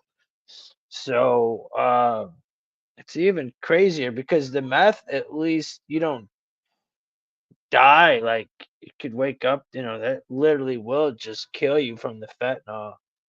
Oh, sorry, dude. My cat's screaming, and I thought he's just being a jerk. I didn't leave the sink on for him, so he wouldn't stop yelling. I can't concentrate with him yelling, and all it took was the sink being on. Oh man, jeez, oh Pete's. Marley, way to go, Marley. Anyways, what's going on in the chisel? Breezy's back. So, anyways, yeah. Where was I? Bro. Dude, Marley was just going like super ham, and it's like, dude, Dude, find out. I went to take a leak, and I was like, instantly, I was like, why do I smell burning hair? And I was like, is that an electrical fire? And I like went into like like defense mode. I was like, electrical fire. something must be on fire. And I realized I ate asparagus for dinner. Oh, jeez. I swear to God, dude. I swear to God. It made me laugh all the way back over here. Dude. Sorry, man. I didn't mean to interrupt. Yeah, I just had to share that. did all that. So, and I'm going to use a couple more examples and we're done. So the cartels, I'm not going to read the articles, but I will give you an idea. They're, as part of the cartel part, they're also using like Arizona mountaintops to spy on the cops. So they're moving from the border over to Arizona. Obviously because there's a big target on the border at the moment, but they've also always been in Arizona. Don't get me wrong. That's another. That's another. Yeah, that's another place, just like Wyoming. Or there's reservations. Yeah, you're not going to see them in New York until you bust them there. No, they wouldn't. Cartels wouldn't be able to pull their shit in Chicago, New York, places like that. I mean, they could do some stuff, but they can go into an Indian reservation though. Yeah. Because it's so all yeah. the South, boy. So that being said, though, they're just using it. There's just a mass. There's just like a mass Indian reservation in Odham Indian reservation in Arizona. It's facilitating the drug trafficking and these mountaintops for these cops. Sorry, man. I was having a hard time getting to the point. They're what had to do with the reservation. So yeah, so they're invading the reservation in Odham reservation.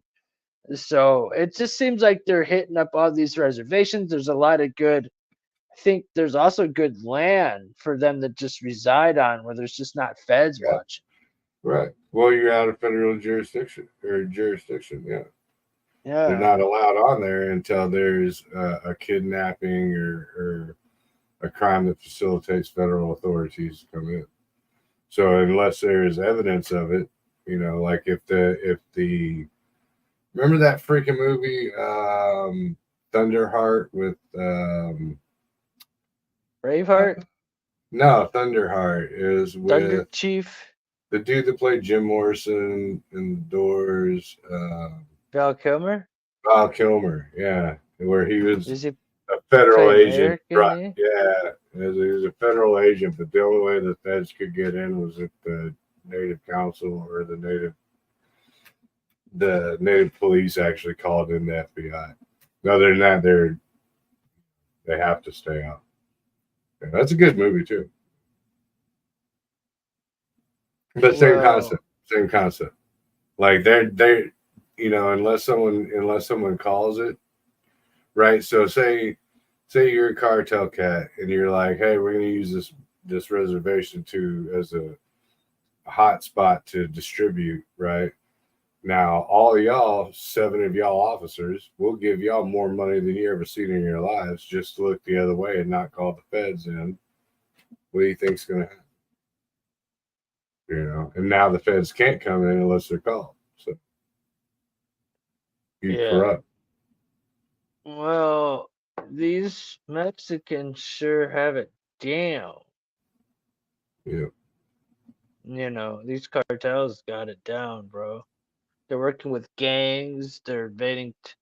They're all up in our country, and no one really, really cares. And I didn't even get to play it all. My video I wanted to play for everybody today. Dell the Grinder's wanting to come into the chat, but we're not really pulling any people in right now. I don't know who he is. I don't who? But I don't care either way. We're just not really pulling people in the chat. Who are you, bro? I mean, into the stage. State in the chat who you even are.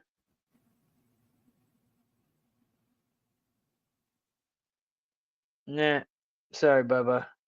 We love you, bro, but we're not. It's not one of them shows today. We're trying to make it a quick one. Not a quick one, but we're trying. He has jury duty in the morning, and I got Jury stuff to do. I duty. got a doctor's appointment in the morning, so I got it won't duty be to as do. light of a show. So we're really not trying to have cats on.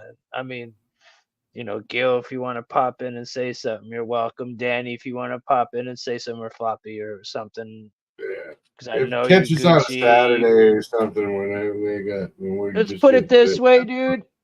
If your name isn't Floppy and you have my phone number on the street, unless you're Floppy and you have my phone number not on the show, you can get on. Other than that, if you can't get a hold of me outside of this show, you can't come on tonight. Nothing against anybody. I love you all. Tomorrow night, different story, but tonight, not on that. It's just I'm past my time, but this was an important conversation, so it needed to be had, and I knew it would stretch this out a little bit, and we didn't even go deep in because there was a lot to be said, and this could have been a topic on its own. You know what I'm saying? Like, honestly. But that being said, I don't really. I mean, it's all just more proof. Yeah. Just proof after proof, and I'm gonna end it on this. It's pretty. This is how the cartoon. This almost makes you. I don't know, man. You remember the Americans that went over to Mexico and they were like innocent and they were like found killed, and like it was some cartel members, and like the feds were all after them. Remember that? It wasn't that long ago. Do you know what I'm talking about? Yeah. I mean, I know a few of them, but yeah, I'm pretty sure one of them. But it just happened. Well, dude. And then, well, here, dude, look what happened, and then we'll get into yours. But this is pretty like, hold on, we are going to share. Did I take it down and put it back up? Probably.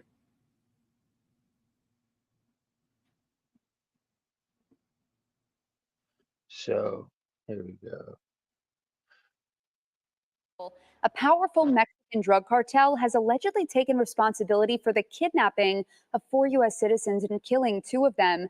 Now they apologize. Meanwhile, the bodies of the 2 killed are now back on U.S. soil. Derek Dennis has details.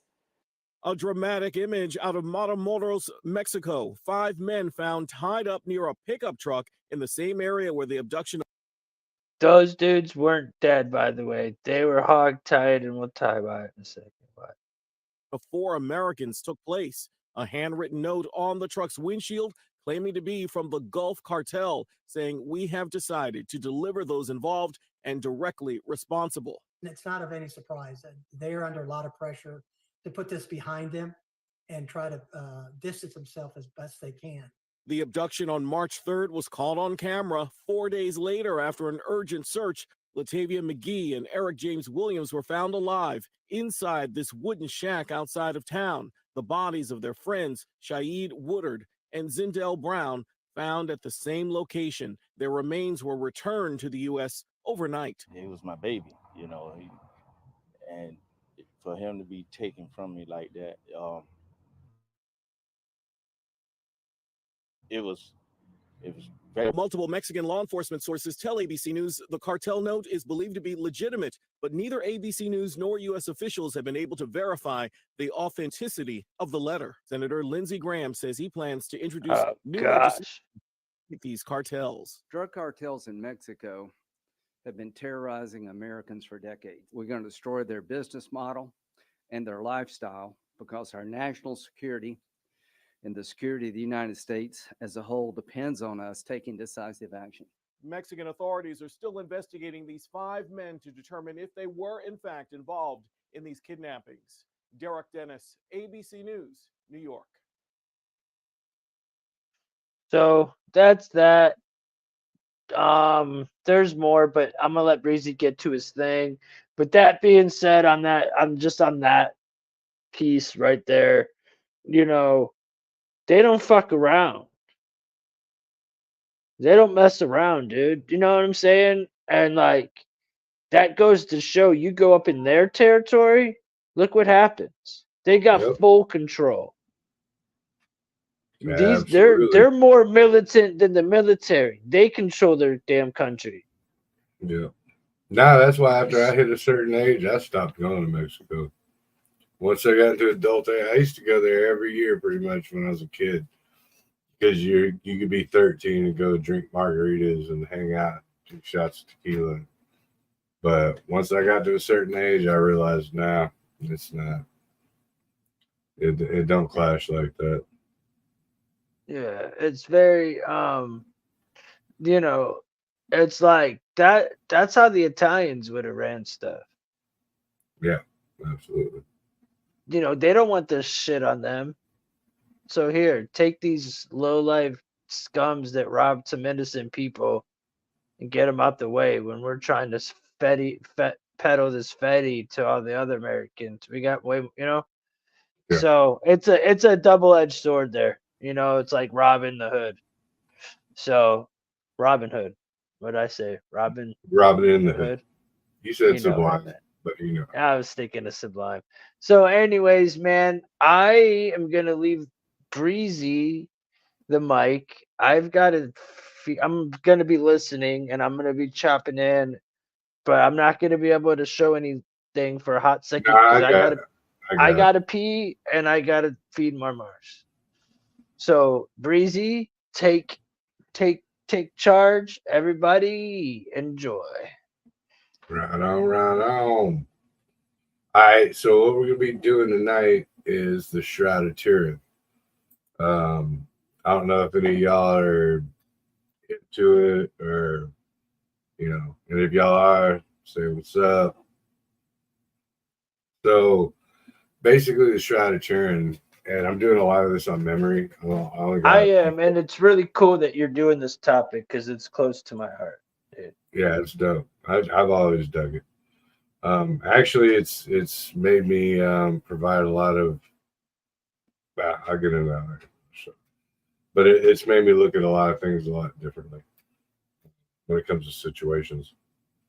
Yeah. But so the Shroud of Turin is supposedly the linen that Christ was buried in after the crucifixion. It's been since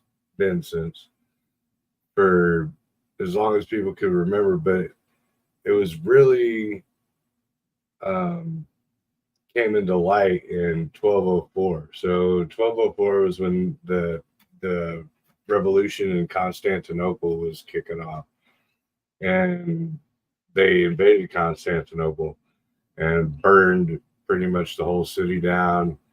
Cats were actually trying to pull all their finest pieces out of their museums and all this, and you're gonna find this is gonna happen through the years, like over and over. It seems like fire follows this piece no matter where it goes.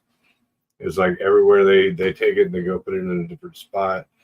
You know, war or whatever breaks out, or just straight up mysterious fires break out. So if you're you literally mean fires. Yeah, like literal fires. So it's a medieval artifact. There was there's different narratives about where it actually came from.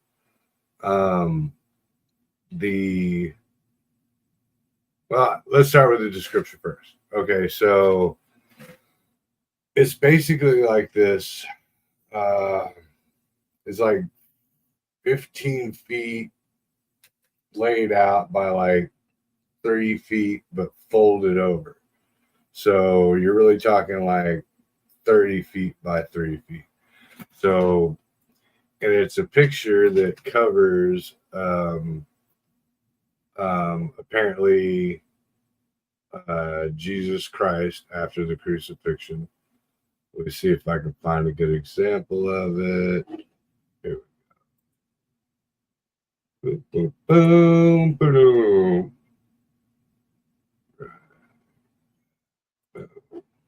Boom. So this is it. If you're really looking at the top, it doesn't really look like much, but what you're kind of looking at, can I make it bigger? No, I can't. What you're really looking at is this is the division line. This is the top of the head, feet,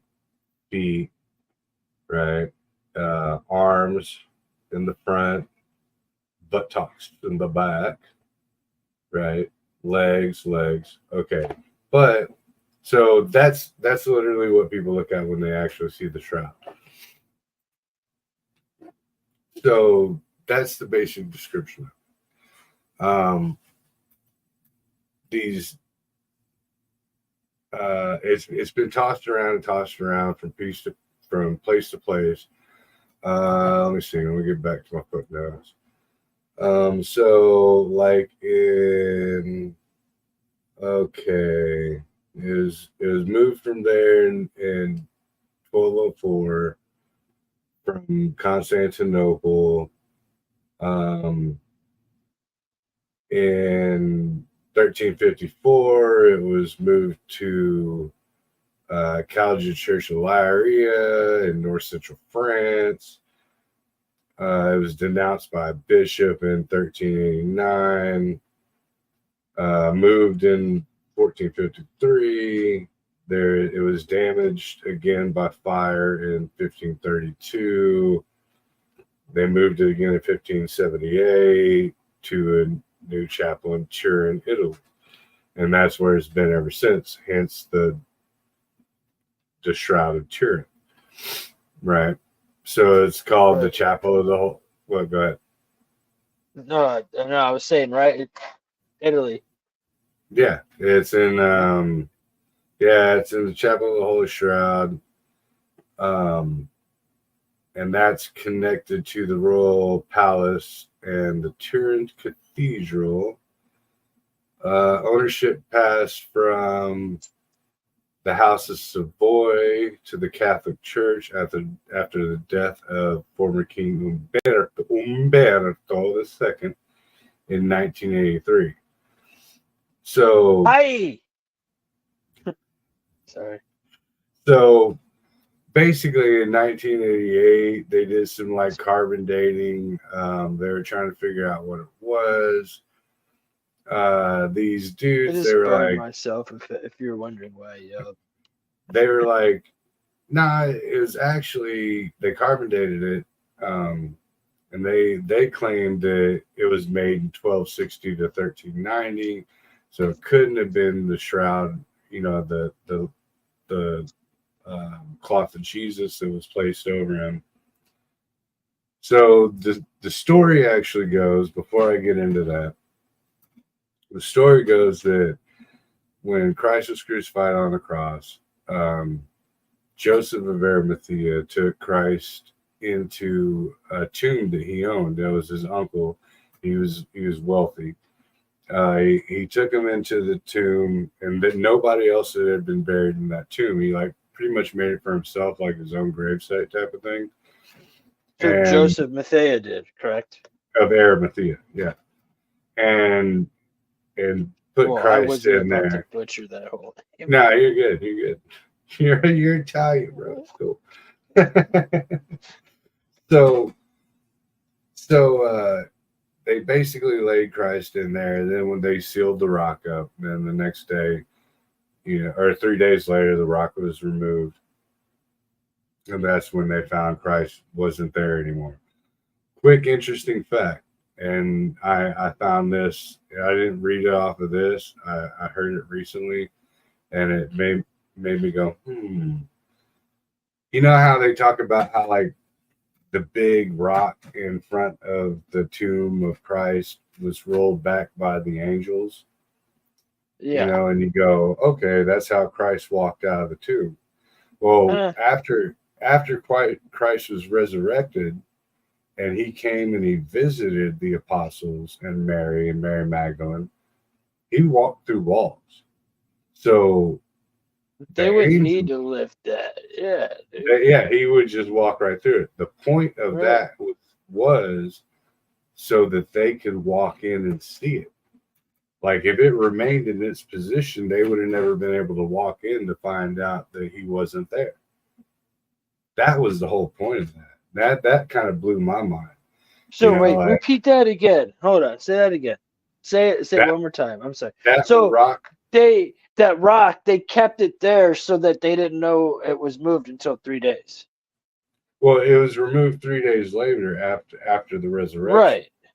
But that rock wasn't for Jesus to get out. That's what we always think when we're kids. It's for so he moved the rock so he could walk to out. prove so he could show that it was that so there's nothing that people could nothing come can in. stop me. Nothing Yeah, can stop it was me. right, but it was moved so that mortal people, could come in and find out he was gone. It wasn't for him to get out. It was for people to come in so that they could see that he was gone. That kind of, that blew my nugget, Well, it blew mine. I made you say it a couple times over, dude. Like, hold on, wait, say that again. Say that again. So, fast forward. Okay, back to that was what it actually looked like. It exchanged hands through different people and it remained in Turin. In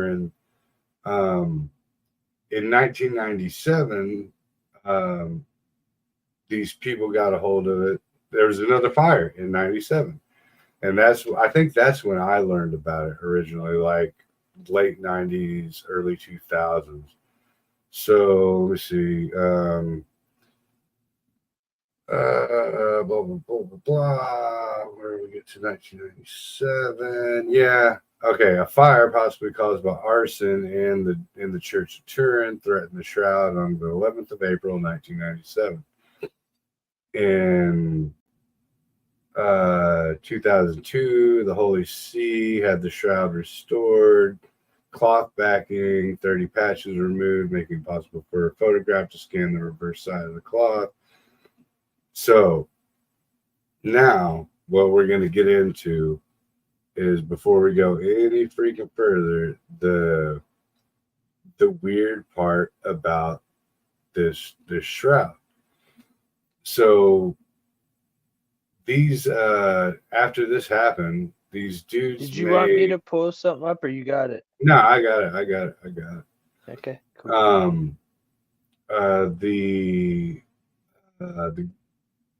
There was I'm trying to find the name of it. It's called like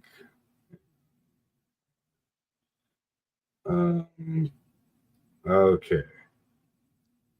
Yeah. So they sent all these cats on it, and these dudes are from like Oxford and other studies, and they put these cats on it, and it was called the STURP, STURP, Shroud of Turin Research Project, which oddly consisted of 33 individuals.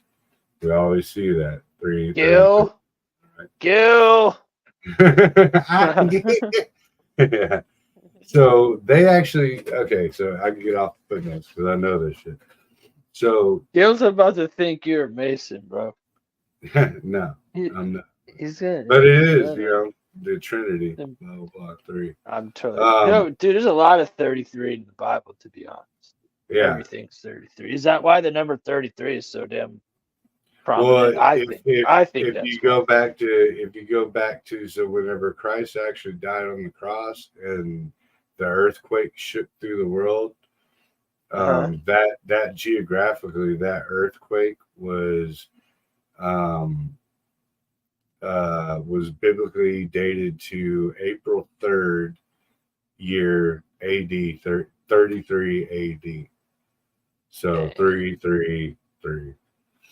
Yeah, and there's he was 33 when he died too, and there's 66 books broken into 233s.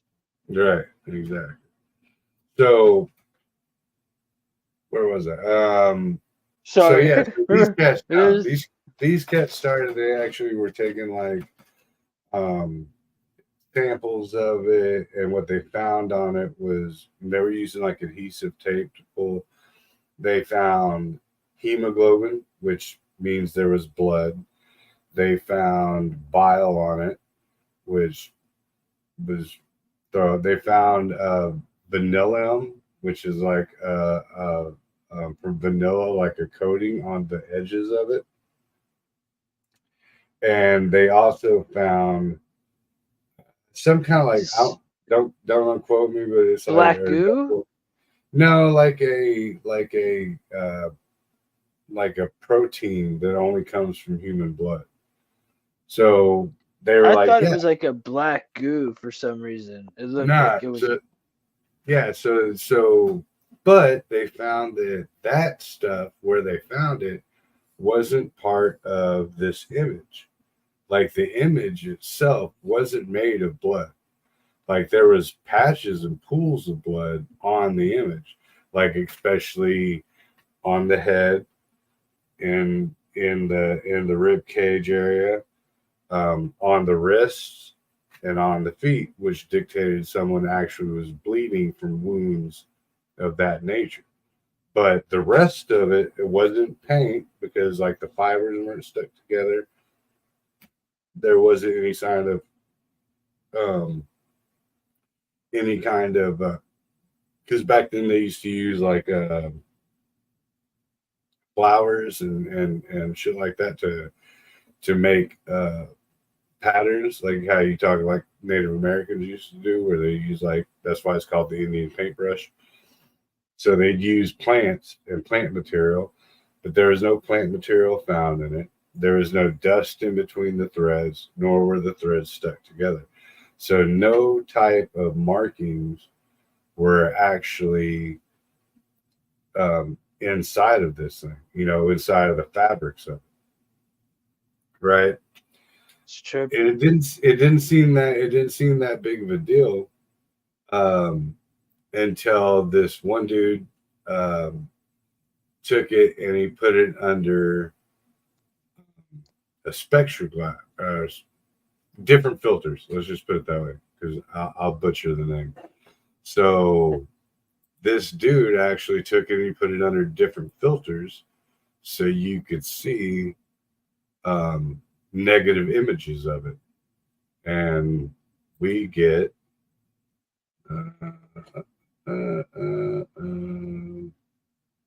boom, we get this. Clothes use so much. A very highly detailed piece that has, you can tell the blood pool, like that's a blood pool on this side, it's not. Right? Let me just open it up so y'all can see what. So you got a blood pool here, you got blood pools on the wrist, you got blood coming down the arm, you got blood on the feet, right? So this is basic crucifixion style. You got blood coming from lacerations, dripping down the back into the butt crack. Not being funny, but that's really what it is. So she got dripping from above. Right. So you really have all these actual pieces that are in a negative, right? So one dude later on, he said, check it out, I'll do you one better. So he put it on 3 different spectrums. These are boom and boom. So in the 3 different spectrums of light, you can see the exact same things. You can see whip marks. You can see blood in the feet, blood in the wrists, right? Blood on the crown, where the crown was, and this is like, think of it like 2-dimensionally.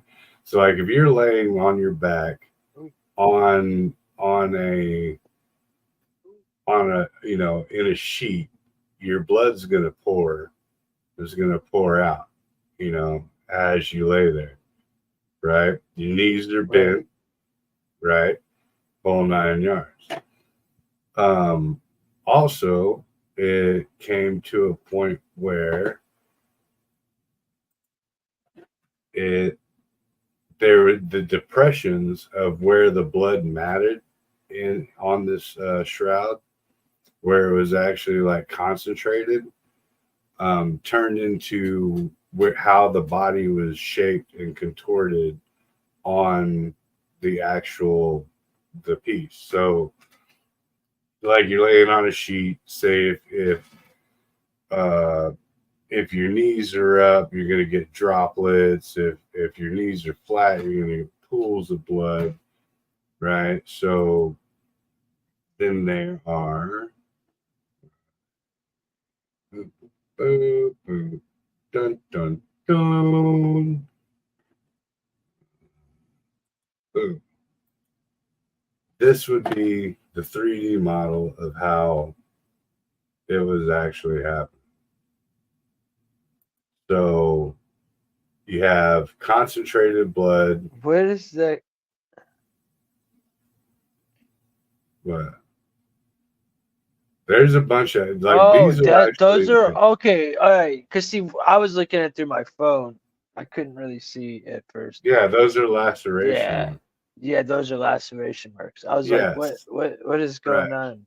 Okay, So go what's ahead. what's a real trip about these So go back up, dude, real fast. Okay. Go back up where? On this? That one right here, the face. That's what I thought we were talking about. It is. It's the same thing. Okay, See, that right there. Yeah, it's Yeah. the same. So didn't they say he wiped his face with the towel? That's called the Veil of Veronica.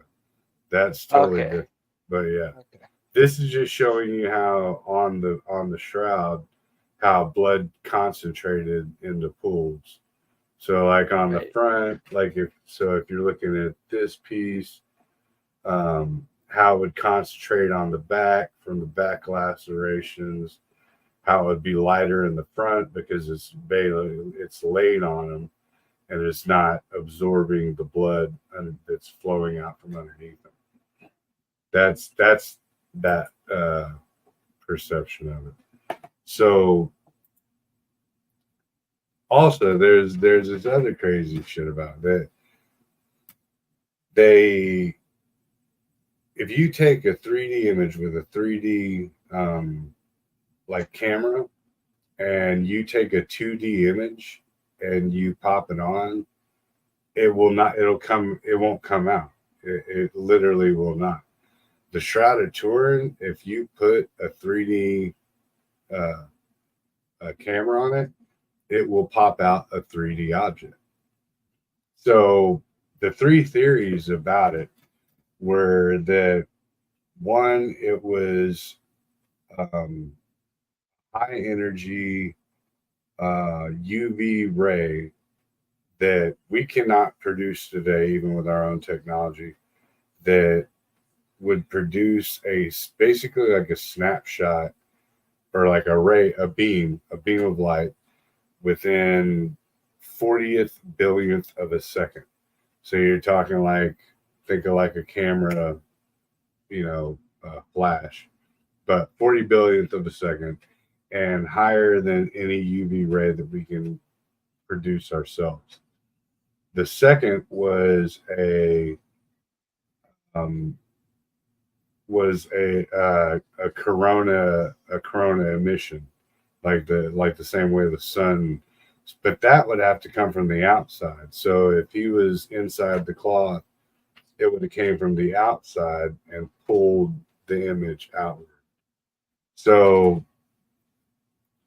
it's kind of like the light of God coming in and pulling his soul straight out through the cloth, and that's what burned the image. Because the image isn't made of blood; it's not made of anything. What's it? You on bed? You want a shot? Yeah. So the image isn't actually made of blood. Like that's what a lot of people think. Oh, it's like a blood pattern. No, it's not. It's like a radiated burn on the cloth itself. So whenever you look at the lines on it, those aren't blood marks. Like the puddles. Like okay, let me read. Go back to here. So I can just show everybody what I'm saying. It sounds crazy. So like right here around the hair, the eyes, that's not blood. Blood is here. Blood is here. You can tell the distinction. Blood is here. Blood's all over the chest. And now these things are what do you call it? This is because it was folded when it got burnt. So that's why these are symmetrical. So if you took if you took that thing and you folded it in half, you know, kind of like whenever you fold it in half, piece of paper in half, you cut the person out of it, and you open it back up, and you got the And like this is a collection. This is a pool of blood, pool of blood, pool of blood.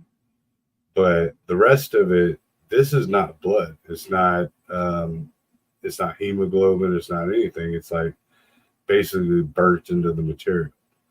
And for something to be burnt in the material without having any kind of radioactive catalyst is damn near impossible. It made a picture on a blanket, you know. These cats, they came and they said that it was like, that thing was made in 1200. Now, remember, the first fire was in the 1200s, right? So, like, here we go.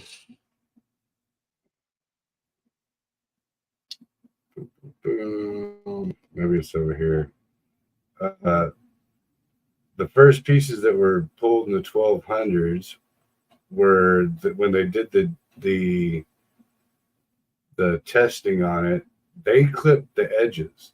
So this thing's been in fire. So it's been restored over and over. So like these edges right here, are you seeing what I'm putting down? Okay. So like these edges, that's where they clipped it from. These pieces were the burned pieces, right?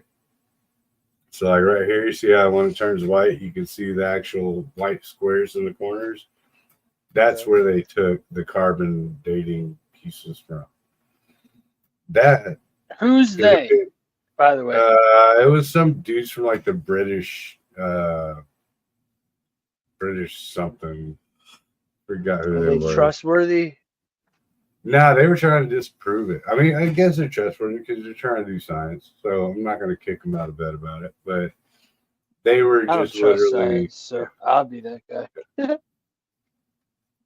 So they took those pieces from there, and that's how they got it because they didn't want to mess up the whole thing because you definitely don't want to mess up the image. So they just took it from the edge and went, no, that was done in 1200. Between 1250 and 1360.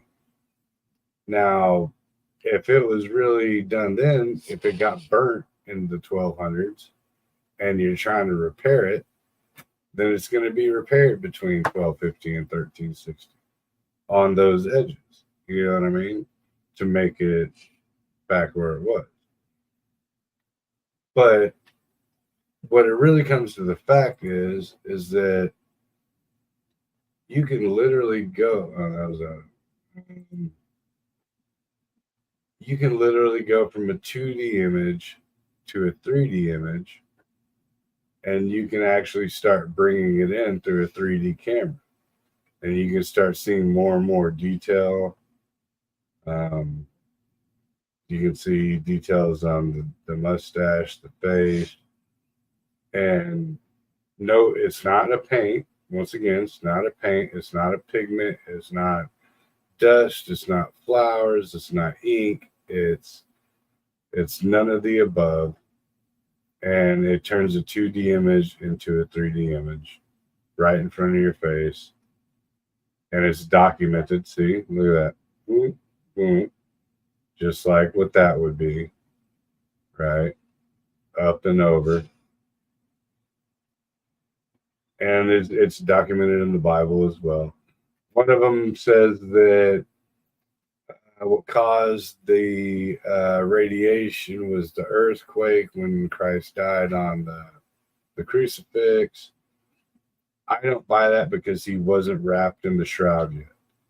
So that to me, I'm good on. But the imagery as far as what you're actually seeing when you look at this thing. Oh, where did you go? I just freaking stupid. But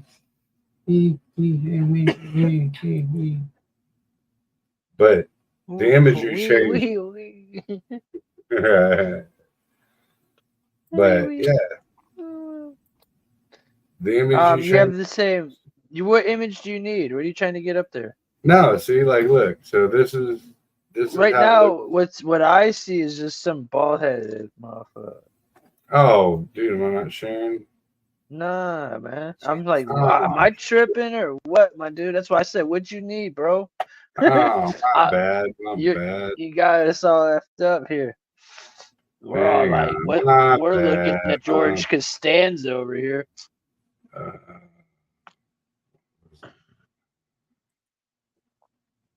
What's this film talks about?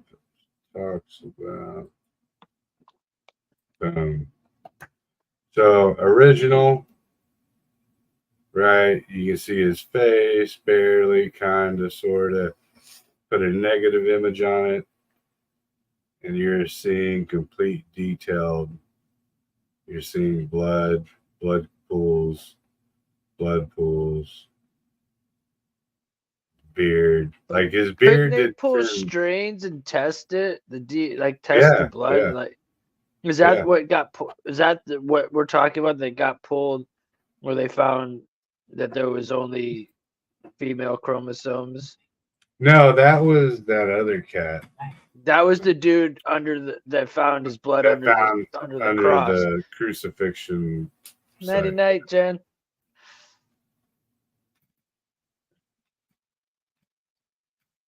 It's funny. The second she walks So away to yeah, bed, it's like you do a shot every night. yeah, I right. noticed. It's like, all right, So woman's it's gone to like bed. Shot time. some kind of radioactive or light beam or light source literally imprinted this image, but on the image where the blood was from Christ's wounds is actually stained with blood.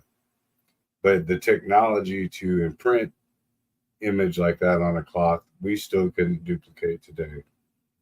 How did it end up there? Why does it come through on a 3D camera, which most 2D or all 2D images can't?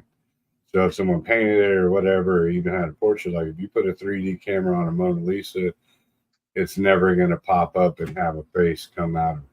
This one actually does. So it's beyond just paint. It's beyond. It's an array that was patterned onto this piece, and it's mixed with bile, right? So that's anything that you would observe if you were crucified or died. Period. You know, you piss and shit yourself, you puke, you whole 9 yards. You got it, blood, everything, and it's all right in the same spots that were whenever we were described as how Christ died and how Do you he was. think Christ pissed and shit himself before he died? I Every don't know. mortal does. Every mortal does. Well, no, once you do die, once your muscles relax, that's it. That's what happens.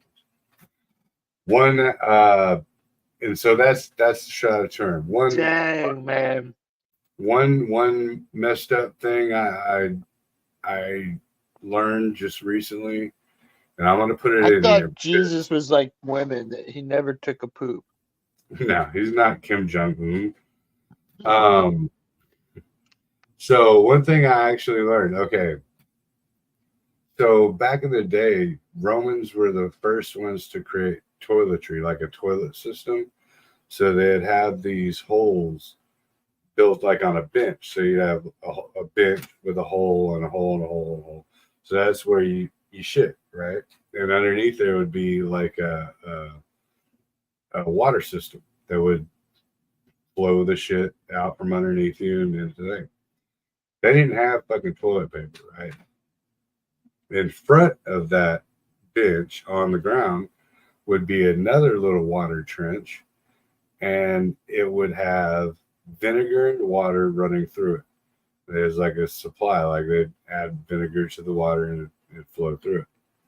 They had these Is there a reason they use vinegar, or they just use it? because it was like it was like dishwashing soap to them, basically. Well, it still is. It's still Yeah. very useful. No. And so they would have these sponges on sticks that would sit in those little troughs. So whenever they got done taking a shit, they could wipe their ass with, right? Now, whoa, this is up, and it like broke my heart learning this. Whenever Christ was on the cross and he was nailed up there and he said, "I thirst," and they dumped that stick with the sponge on it into the water and let it him was drink that piss from and it. shit water.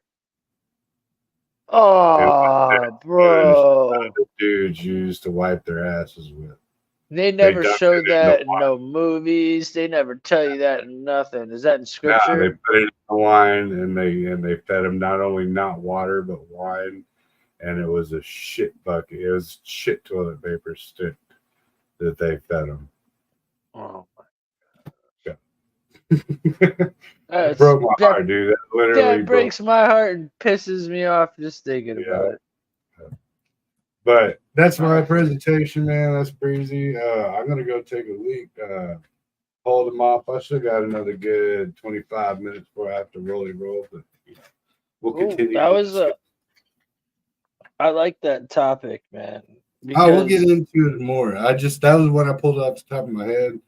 Like I said, like I was busy during the day and then went out to eat. By the time I got home, I was in a food coma, so I just picked a good one. Cool. I like that. I liked it. There was a lot. There was a lot to take in today between, with these cartels and what's going on, with the Indian population, and then you Native American or whatnot, or even down to this to the Shroud. It's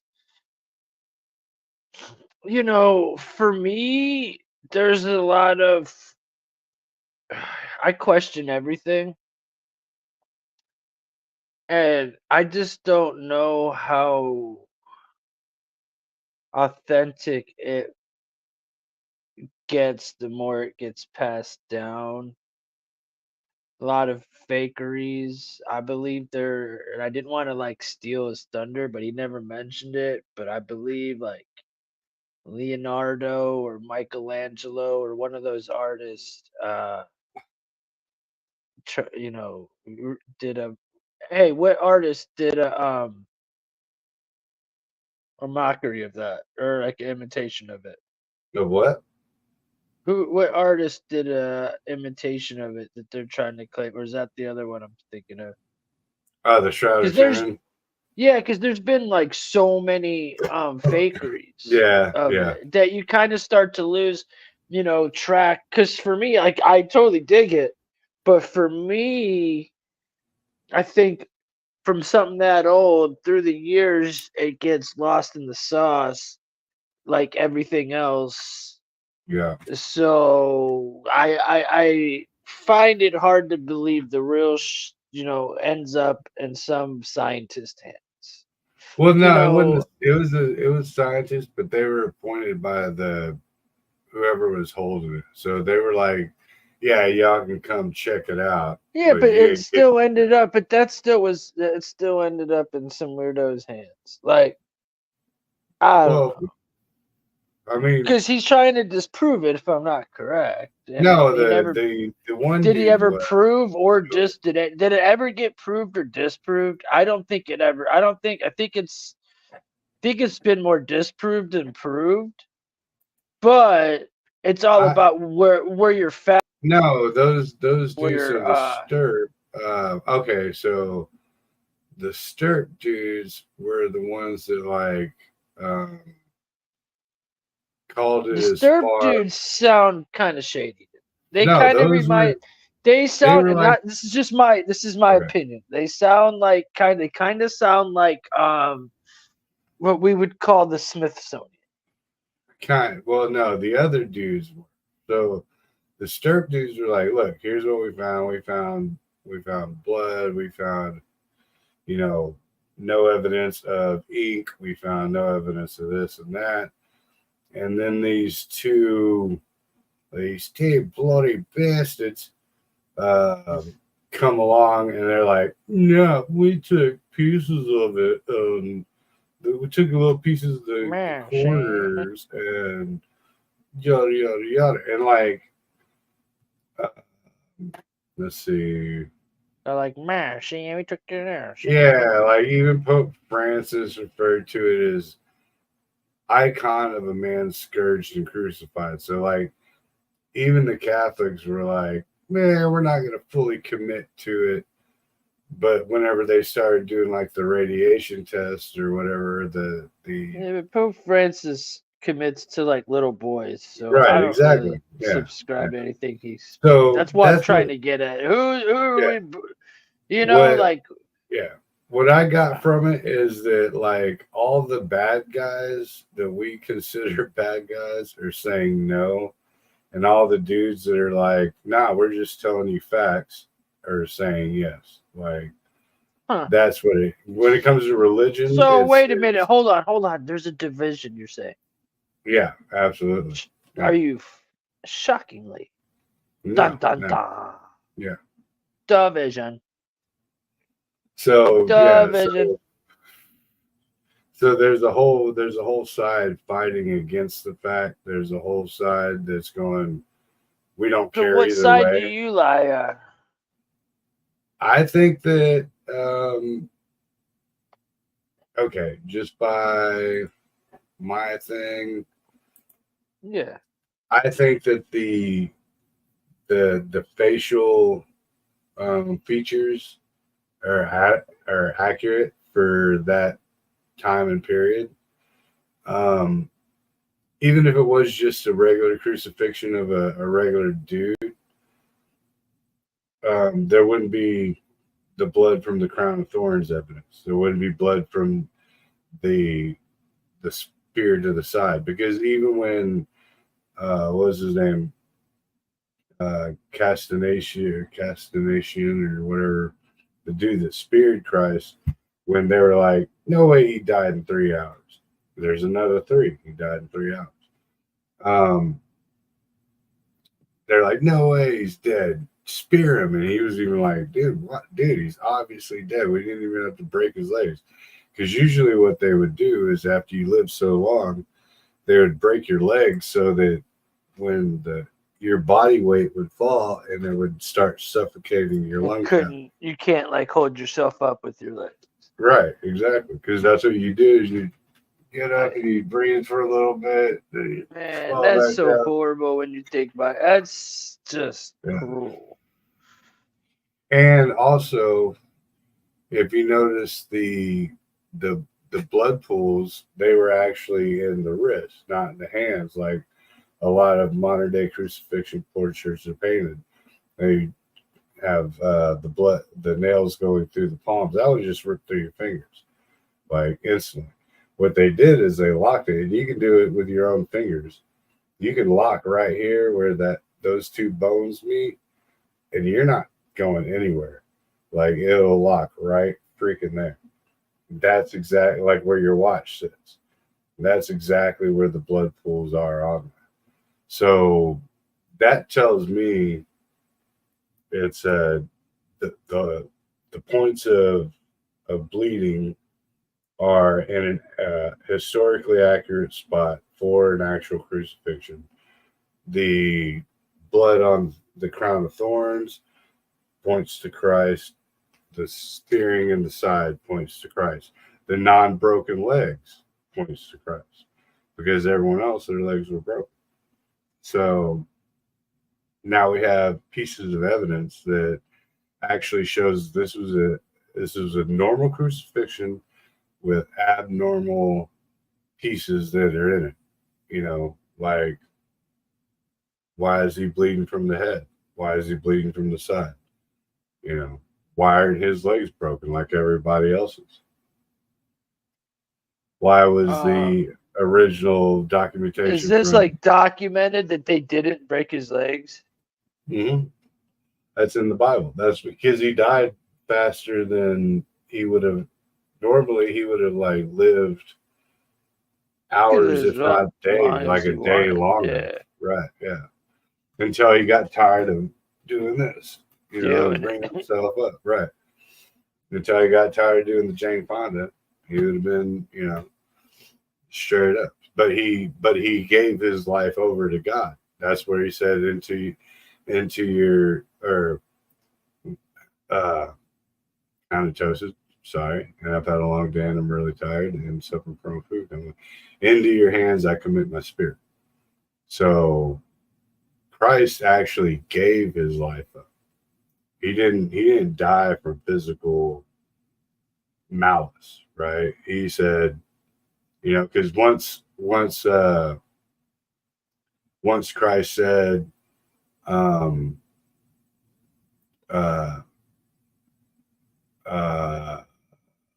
was it? My Father, why hast thou forsaken me? Because that was the point where the eclipse started happening. Because remember, the world went dark. And that was whenever God couldn't look at Christ, because Christ was taking on all the sins from all of us. So is that why this eclipse coming up is biblical, kind of? I don't know about that, but because I read a bunch of stuff that is biblical. I don't know what's so biblical about it. But that's why I don't think eclipses happen all the time. Yeah. And that's a flat earth thing too, I can get into. But whenever he said, why hast thou forsaken me? It wasn't that God forsook Christ. It was the fact that with all of our sins attached to him. Imagine every sin in the world being put onto a person, and Christ had to take them all on. So God couldn't even look at him. He's full of sin. He's full of every sin that every single one of us has brought upon him to be saved through. So he is like a filthy rag. Like God distances himself from sin. So he couldn't even look at him.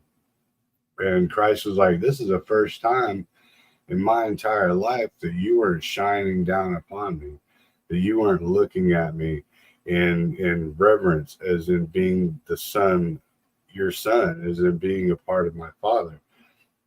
After the baptism, after John the Baptist baptized Christ, he was pure all the way through.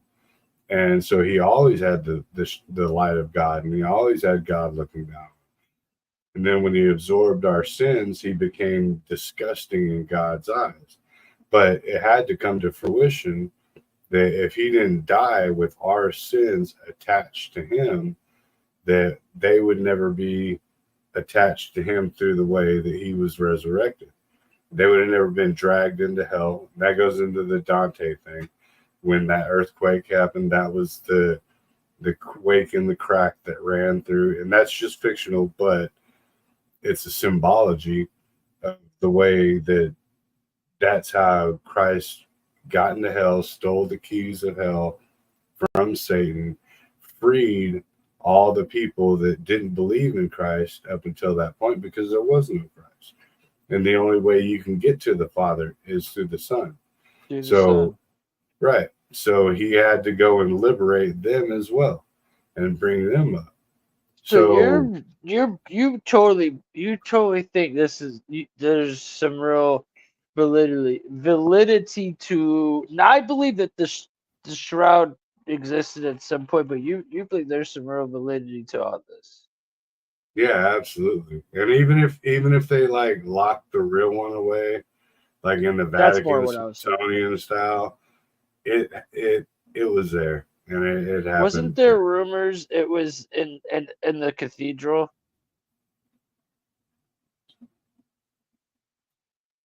About what? That it was stored when the fire happened in the Notre Dame Cathedral. Well, oh yeah, well, yeah. That's another. I don't think it was in Notre Dame. I think it was still in Italy, because Italy, they run on that. I think that thing's locked down. The real one. Dude, the propaganda that they pushed on that. Because, dude, I watched docs on that fire, and they pretty much said every damn holy relic was in that thing. You know what I'm saying? Yeah. Yeah. Maybe I a believe piece so, of too. every holy relic could have been in there, but it seemed pretty propagandized. It seemed like the Yeah. fire was even kind of purposely done. Well, there's multiples if you think about it. So there's a fire in the 1200s. There's a fire in like the 1395. There's a fire in the 1450s. So if this was a real thing, if it was fake, then no one's going to be threatened by it, right? If it's actually real and it's actually being taught to mankind as the shroud of Christ and proof that Christ, his crucifixion was really, and his resurrection, because that's what it really proves, is the resurrection, the radiation that came from his body out through the shroud, out through the tomb, into heaven. Then that proves that it's a very real thing. Who in the world, literally in this world, would want to keep you from doing that? And who would try to do it by fire? Durr. Need I say more? Need you say? Satan himself. Right. Yeah, man. Yeah. Yeah, that makes So sense. try to burn it in any means necessary, but just like he tries to got too much power. Well, just like he tries to mess with the doctrine or mess with the Bible, he can alter it. He can mess with it. He can say, "Oh, the carbon dating is not a shade." But what it really is no matter what, God's word gets through, because God is celestial. God is forever. God is the I am. Satan is on this world. He only has toys like fire 5G. and wind and bullshit like that. He doesn't have the omnipotence that God has. So even though Dude, he's got masterminds and badasses like Joe Biden. Right. Well, he's like, like think of a computer system. He's not the administrator. He can go and delete a file, but the administrator still has it in its deleted file section. It's always in the cloud somewhere, buddy. Exactly. It's always the in the cloud. The cloud. Amen to that. Bye. That was a good one, Flop, or a good one, Breeze. I'm with you. I don't know. It's a mystery.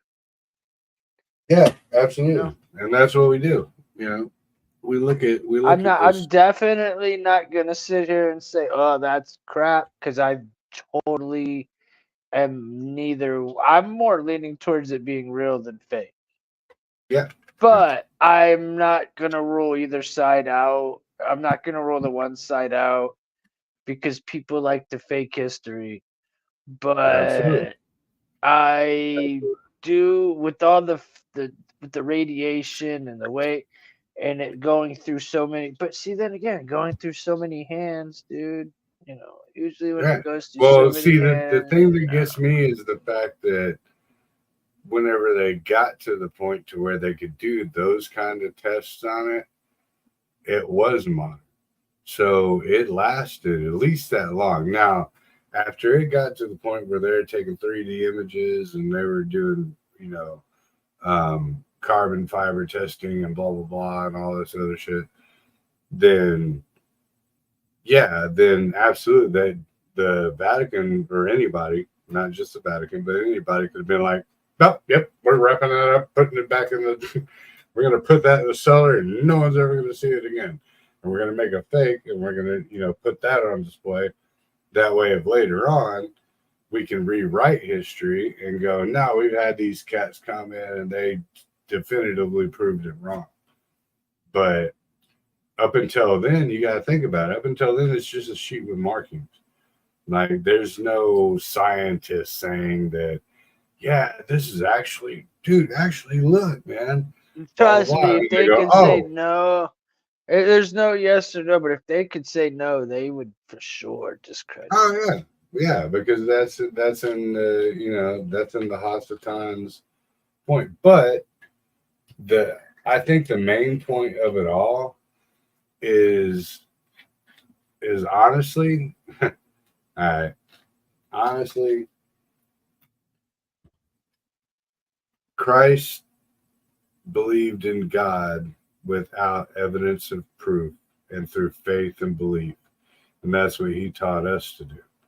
So whether it's true or not, right, we really shouldn't be looking to one manuscript or one shroud or one found the nail that Christ was crucified with, or found the blood that has only one genome in it that says.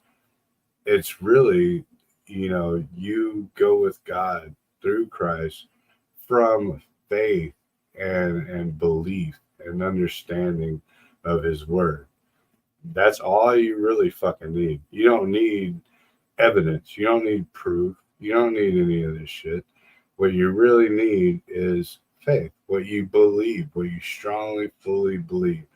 If you want to go into God, which is a celestial being that created the heavens and the earth, and you're actually trying to find a fingerprint or a proof of the piece, then you're fucking it all up.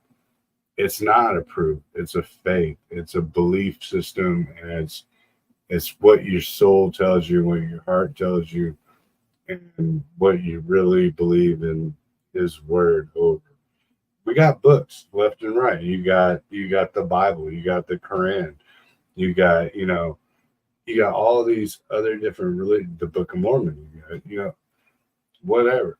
But what your heart really tells you, where your faith really lies, will direct you to God, regardless of the evidence that's involved in it. So if you sit there and go, well, I don't know, the evidence doesn't really point, then now you're thinking with this, and you're not thinking with this. You know what I mean? Yeah. And that's where you're really fucking it up. And because you want proof. Well, show me your real God. And how many people in the Bible literally fucked up that way? Well, if you're God, then show me. Prove to me that you're going. That's where you stupidest. fucked up. Yeah.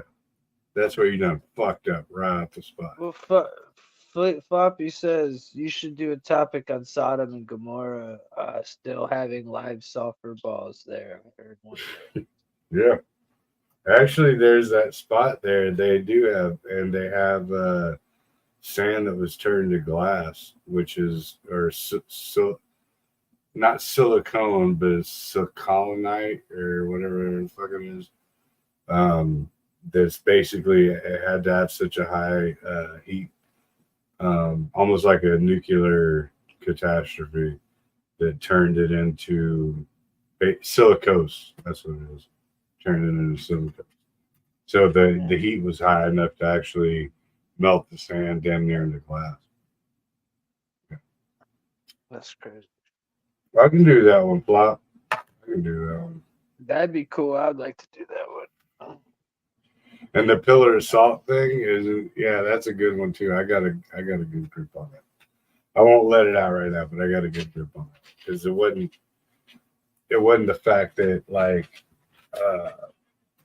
she just like disagreed with it and went against God's will. Is the fact that if you literally turned without garments on and you literally turn that way, it'd fry you out, like straight up.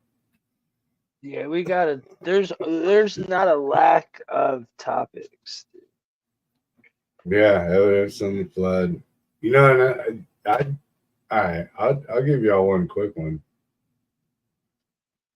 When I was in, If I start coughing, don't get mad at me. I'll try to mute it. Last time I muted myself, I forgot, and I was paused the video. You're like, you paused it at that chick. I was talking the whole time. I just had it on mute. And I'm like, screw you, dude. I'm talking, and I'm like, oh, I'm on mute. He can't even hear me. So I just kept on moving. You called it quits like an hour ago. Who called it quits? Nah, I thought I was too, but okay. But no, my take on the flood thing. This is just real quick. I came up with this when I was in college, right? And I just had like an epiphany about it, and I was like, okay, so because there were behemoths in those days, so there were giants, there were behemoths, which quote unquote dinosaurs. In the Book of Job, there's behemoths. The Kraken. There's a bunch of these things. So when I thought about the flood, I probably smoked a bowl or something, but I literally thought about it, and I was like, yo, so okay, we got the sea levels, they rose, right? Or let me do it this way because one backwards camera. So the sea levels rose above land, way above the top, the highest. What about the curvature? No, there was no curvature.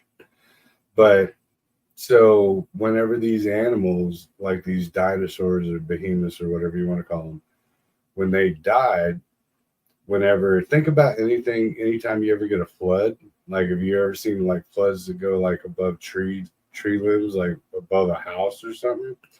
When the sediment collects and it slowly dissipates, there wasn't like a draining system, like the world didn't just drain out; it just slowly evaporated. So whenever you go through these, you'll get these regiments of flood. So what happens? What happens whenever that situation capsizes? What happens is heavy shit sinks to the bottom. Lighter shit stays towards the top. So, like, if you have all these floating dudes, like little bitty floating dudes and floating animals, and you have these bigger animals, and you have these giants, they're going to sink first. And then as the waters recede, they're going to leave people in this part of the dirt. And then these big fuckers, they're going to be on the bottom. They've already done sunk. So now how does it work when archaeology goes? They dig so deep, and they go, oh, we found this dude. Oh, we found this guy. And then the Triceratops was down here. And then the Brontosaurus was down here. And then, so they go, oh, it must have been, that's how much longer ago they lived. They could have all lived in the exact same time period. But the buoyancy actually drops those heavier objects further down, covers them in soot, covers them in mud. Next drop down is the heavier stuff. Then at the tours, you got people, so you go, oh, people existed 40,000 years before dinosaurs, because we didn't find dinosaurs until we got all the way down to this level of sediment. Now, if you can do the experiment yourself, like literally put water in a bucket, go set it out in the sun, and Who found dinosaurs? You're going to see rings of sediment that separate themselves, just like on the Sphinx. You know what I mean? Same kind of concept. Was that Neil deGrasse Tyson? Isn't that the No, guy I who found thought, dude, dinosaurs or something? I thought he found dinosaurs or I something. literally thought of that in 1990. No, not that. No. I was saying, I think Neil deGrasse Tyson and Larry the Cable Guy. No, Joe the Cheers, Science Guy. everybody. What was his name? I'm doing dab with you. Cheers, dog. Larry the. What's his name? Bill Nye. Either way, now I forgot my whole point. Now you fucked it all up, dude. Bill guy or You fucked it all up for me. Bill dude. Nye the Cable Guy. Yeah, I fucked it all up, dude. I couldn't get it even out, dude. I just did a dab and I had a really good bit. And I said so many names, I forgot where I was taking it. What were you saying? And I'll take it there. I was talking about the buoyancy of dinosaurs. Yeah. Yeah. They discovered dinosaurs. They went on a little adventure one day, and it was Neil deGrasse Tyson that decided dinosaurs are real, along with space. I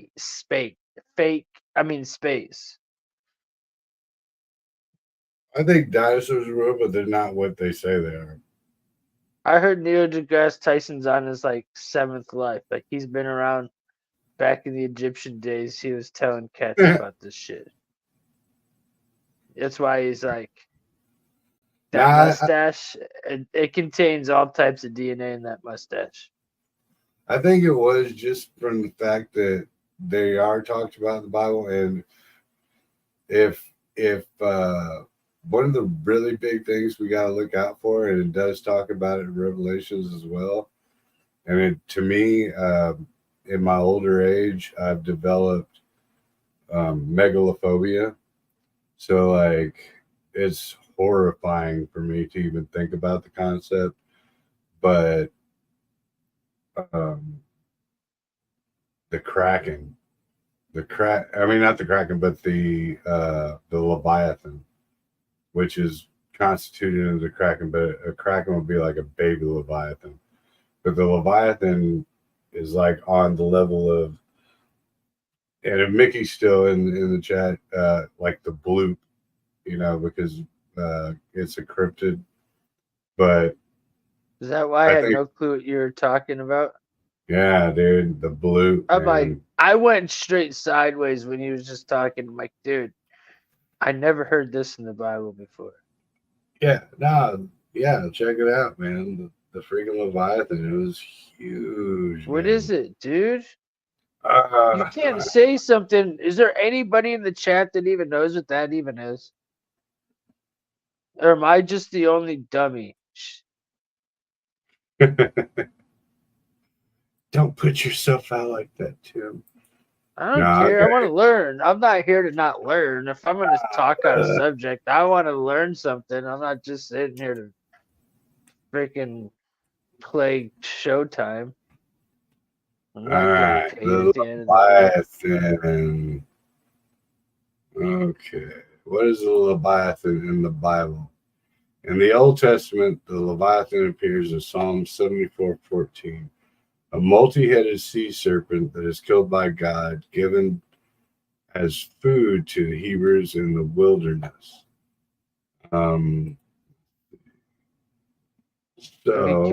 Who's God killed him? Yeah, God killed him. So if you look at depictions of the Leviathan, right? Let's see, that's that one. Share screen. Boom. And boom. This big freaking thing right here. Bloody hell. Huge, right? So this huge sea serpent creature, right? So it was literally like this giant underwater. And if you look at certain scripture, so like look at this one, right? Come on, you bloody butthole. So that would be a Leviathan right there, right? Now check this out. Was songs written by King David? I'm not sure. I'd be lying, and I don't want to lie on scripture ever, because if I don't have knowledge of it, I don't speak of it, because that would just be wrong. The bloop, right? And this is a cryptid piece, and people go, it's just cryptid crap. Now look at that image, right? Uh-huh. I'm going to stop it. This is what's called the bloop. The bloop. And the reason why it's called the bloop is because there was this noise, and it sounded like a yell, and it was heard all the like it was heard in the Pacific Ocean. But if you did like the circumference of it, it was literally heard from what would be the top of Canada all the way to South America. That's how loud it was, and it was an animalistic, um, kind of shit. But and this is the blue, which looks almost pretty much exactly like the Leviathan. No, it doesn't. Yeah, it does. That looks like Blowjob Betty. No, but that's dude. That thing makes a yeah right. No teeth, girl. But literally, that thing makes that's almost the exact same kind of concept as what the Leviathan was described as in the Bible. That's scary looking, dude. Dude, yeah, you would be like 2020 compared to so a blue whale would fit easily. Like it could fit Oh my! you in It's that big. yeah. Yeah. Oh, yeah. Yeah, that's whoa. Fuck the ocean, dude. a stoner's nightmare. I hate the fucking ocean, bro. That shit creeps me out, dude. Yeah, You were to tell me dude, that was yeah. flying around in space, I would be like, blow me. But as soon as you said that thing's floating around in the ocean, dog, I fucking just got sweaty palms. I need a dab. Just thought about fucking my house getting sunken in by that thing. Yeah, the bloop's a trip, man. And the fact that they caught it on Is there a story about the bloop? So, like, you could do a Yeah. topic on the bloop? I could do a topic on the bloop. Yeah, I see, and like Mickey G knows, like I know a lot of my cryptid stuff, but cryptids are it's such a vast topic. Like I want to really get Barton to Explain let what they are. To let me know. Yeah, and I want to get him on because he's more of a dog man kind of a cat, but there's so much of them that are really out there, and they're described, like even so if you want to like literally talk dog man, look at this is all crazy. Like sing I'm trying to type over my beer. I do a dab while you type. These diamonds are fucking amazing. Son of a gun. So even Saint Christopher, right, in the Bible was described as. Don't disrespect him. I used to go to Camp Christopher. No, I'm not. Look, these are old school depictions. What did he do wrong, dude? What did he do, didn't. dude? He was 7 foot tall, and he had the head of a dog. Like, look at these. These are old depictions of him, right? So maybe they were saying he's like Snoop Dogg. He's a dog. No, he's a dog man. Like, so these things go back, and then you go all the way back to ancient Egypt. So if you're talking like ancient Egypt with Horus and all that, like they're literally. That does look like an ancient Egyptian picture. No, this is Rome. This is what you got the OIBC. This is Latin or newer. No, I'm saying, but it does look Egyptian. It's crazy. Right, yeah, like you're talking like Osiris and shit. Yeah, like that. yeah. That's what it looks like. Yeah, and so it's like, dude. So if these things were actually, these cryptids were actually present in what we consider ancient biblical times, or Sumerian or Egyptian era, then they've been there since been there. If you take Bigfoot all the way back through Native American lore, through the hairy man and all that, then, there's multiple continents, multiple timelines. I mean, not multiple timelines, but multiple facets in time that all encapture these same creatures. You know, the Anunnaki, you got the reptilians, you know, Egyptians, you got the eagle-headed people, you got the Thunderbirds, right? You go into the dog-headed people. You got even in Roman Catholic, all the way back to, you know. So these are, yeah, I understand Mickey G, but I think that what they are is that they've been around so long that they've been having, people have been accounting them and seeing them, or not accounting them, but taking them to account as far as their literature, as far as what they're writing down, and, you know, passing up through the way. So is it possible that they've been around since been around? You know, because, like, what is it? They call them the cephalopods or whatever, the dog people. Now they're not like what they are now as far as like what we consider dog man, because like Mickey G, she kicks it with like PRT and stuff like that, and we're talking like big yoked up werewolf, you know, kind of cat, and they're huge, but absolutely, Mickey. I don't know. I have no clue on it, but that story resonates through everything.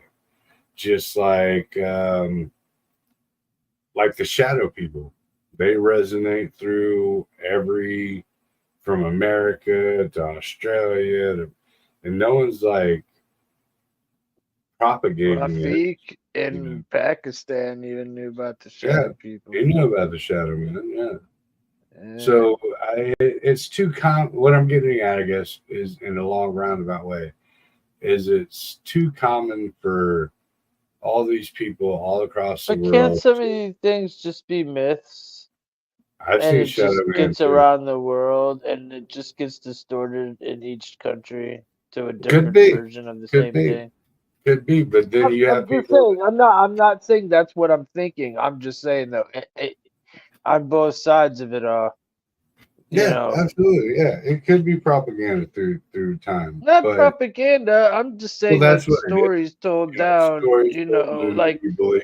You like hear what you it's like a what you game of learn telephone, or you manifests sit around the campfire type your, yeah. shit. You know. What you learn manifests your belief. Yeah. Yeah. But And I like do believe that though. I do believe like Bigfoot. If he exists, I don't believe God like created Bigfoot or something. I think that we might have manifested the dude. I thought about that. Like that's we thought called, about, yeah. It's called like master or something like that. There's the whole point. Yeah, that is that where you know, because like if so many people believe it, it's almost like you just you created. It's get the like energy. Yeah, you give the energy up to make it happen. Right. No, that's the concept as well. Yeah. I think that like when we were talking about the angiology, um, I think that it's Nephilim DNA that's spread through the earth, and these are mutations created by the Nephilim that have procreated through the years So you and through saying the nothing but centuries fucking and the wild, like millennia. dogs and wolves and weird ass things, and making them into monsters. And skinwalkers. You know, Wendigos are different. They're more like witches, but um, how you can bring, because that's what God really called it, right? Was the unnaturalizations of God's creations. It was a blasphemy upon God's creations to create entities that were not of His creation. So they're soulless. They're not made with the soul like God makes His creations with the soul. Right. So these are things that are like outside of the realm of what we understand as the ideology from God to soul to spirit to man to his creations. These are offshoots. They go, oh, oh, you created a wolf. Now I can create a dog man. Oh, you created a bear. Now I can create a Bigfoot. You know, shit like that. And don't quote me on it. I'm shooting from the fucking hip. But yeah, I have seen shadow people too. Mickey, like, and one of the most terrifying fucking things I've ever seen in my life, and I don't get scared by much. I've had people shoot at me like straight up point blank and didn't barely blinked an eye, just blinked from the gunshot.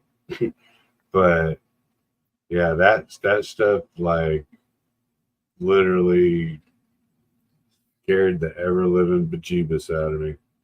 You know, like, and it's happened since I was a kid, so it's weird. That's trippy.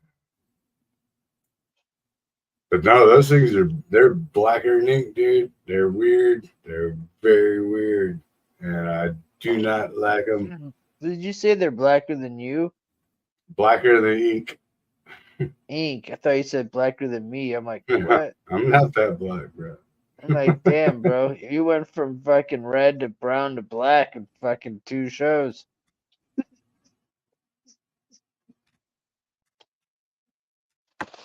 Yeah. No, I've never seen a dog man or cryptid either. I've seen UFOs. I've seen ghosts. I've seen apparitions. I've seen shadow people. I've seen what I consider possession. I've seen that. Exactly, Floppy. Exactly, Floppy. There's nothing better than a good segment of JLP. Hell yeah. Dude, I finally downloaded that video. I was gonna pop it on, and I don't know how to do it. Like I tried. I could try it right now if you want. But I don't know if the audio is gonna be on it. That was my weird What thing. is it? That music video that I did way back in the gap. It's never been on anything. It's never been on YouTube. It's never been on nothing. I just don't know if the audio works on it. I can try. If you don't hear nothing, try to show it. Yeah. Try to show it at least. If you don't hear nothing, I want to at least see it. That'd be cool. We could end it after that. So you can get to bed. Yeah, I do. Dude, it's gonna be hilarious, dude. I'm gonna show up to the freaking to the courthouse, smell like booze. It's gonna be great. It's gonna be great. Okay, let's see if I can pull this thing up. Oh, hold on, man. Hold on, man. Boom. And or boom. All right. All right. All right. Here we go. We're almost there, bro. If you don't hear any audio, because I'm hearing audio, so if you don't, Tim, like put your hand over your lava lamp, be like, nah, I don't hear audio. Okay. Got me? All right. Got you.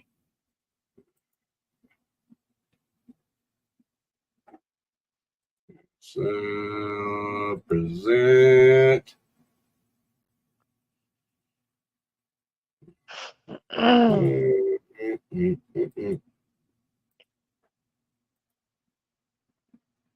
know you can see it. Now just let me know if you can hear it. Nah. No hearing?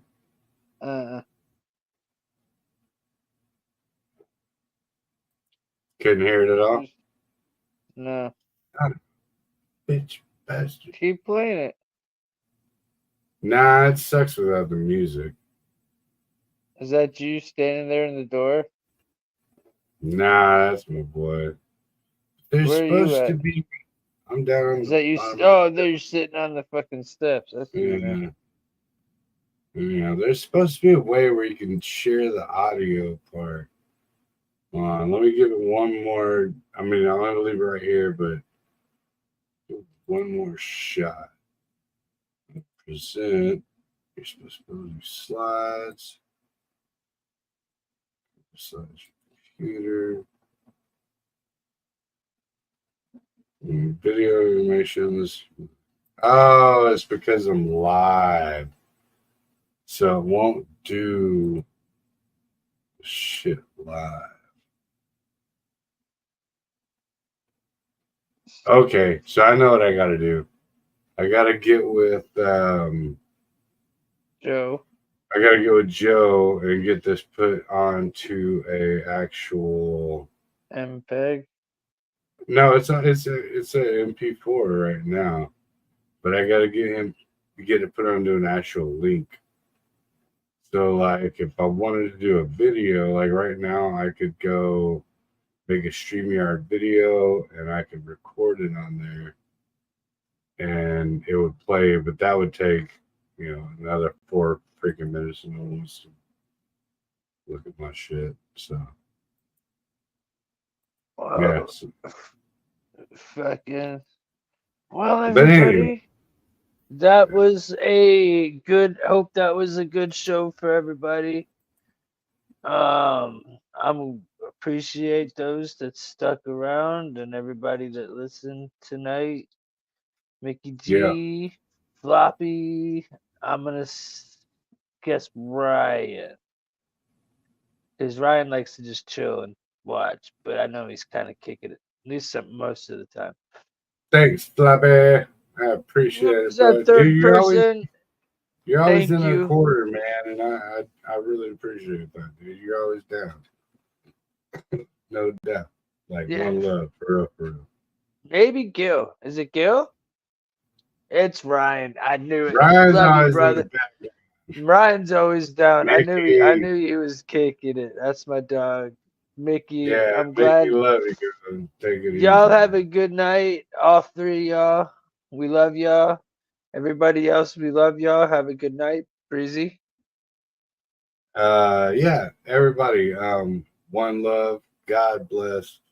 Thank you for tuning in. But on y'all's own pieces, like keep searching for the truth.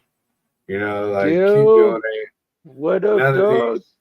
None of these channels are gonna have the exact answer for you, but if you combine them all and you put your heart and your fruition into it, then eventually in your faith and your love, you'll find it. So keep doing it.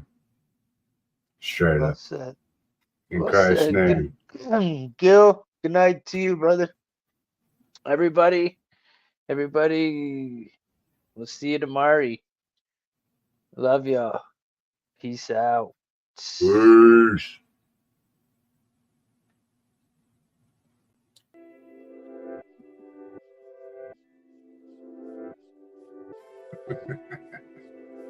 I had to do it. No, Later, yeah.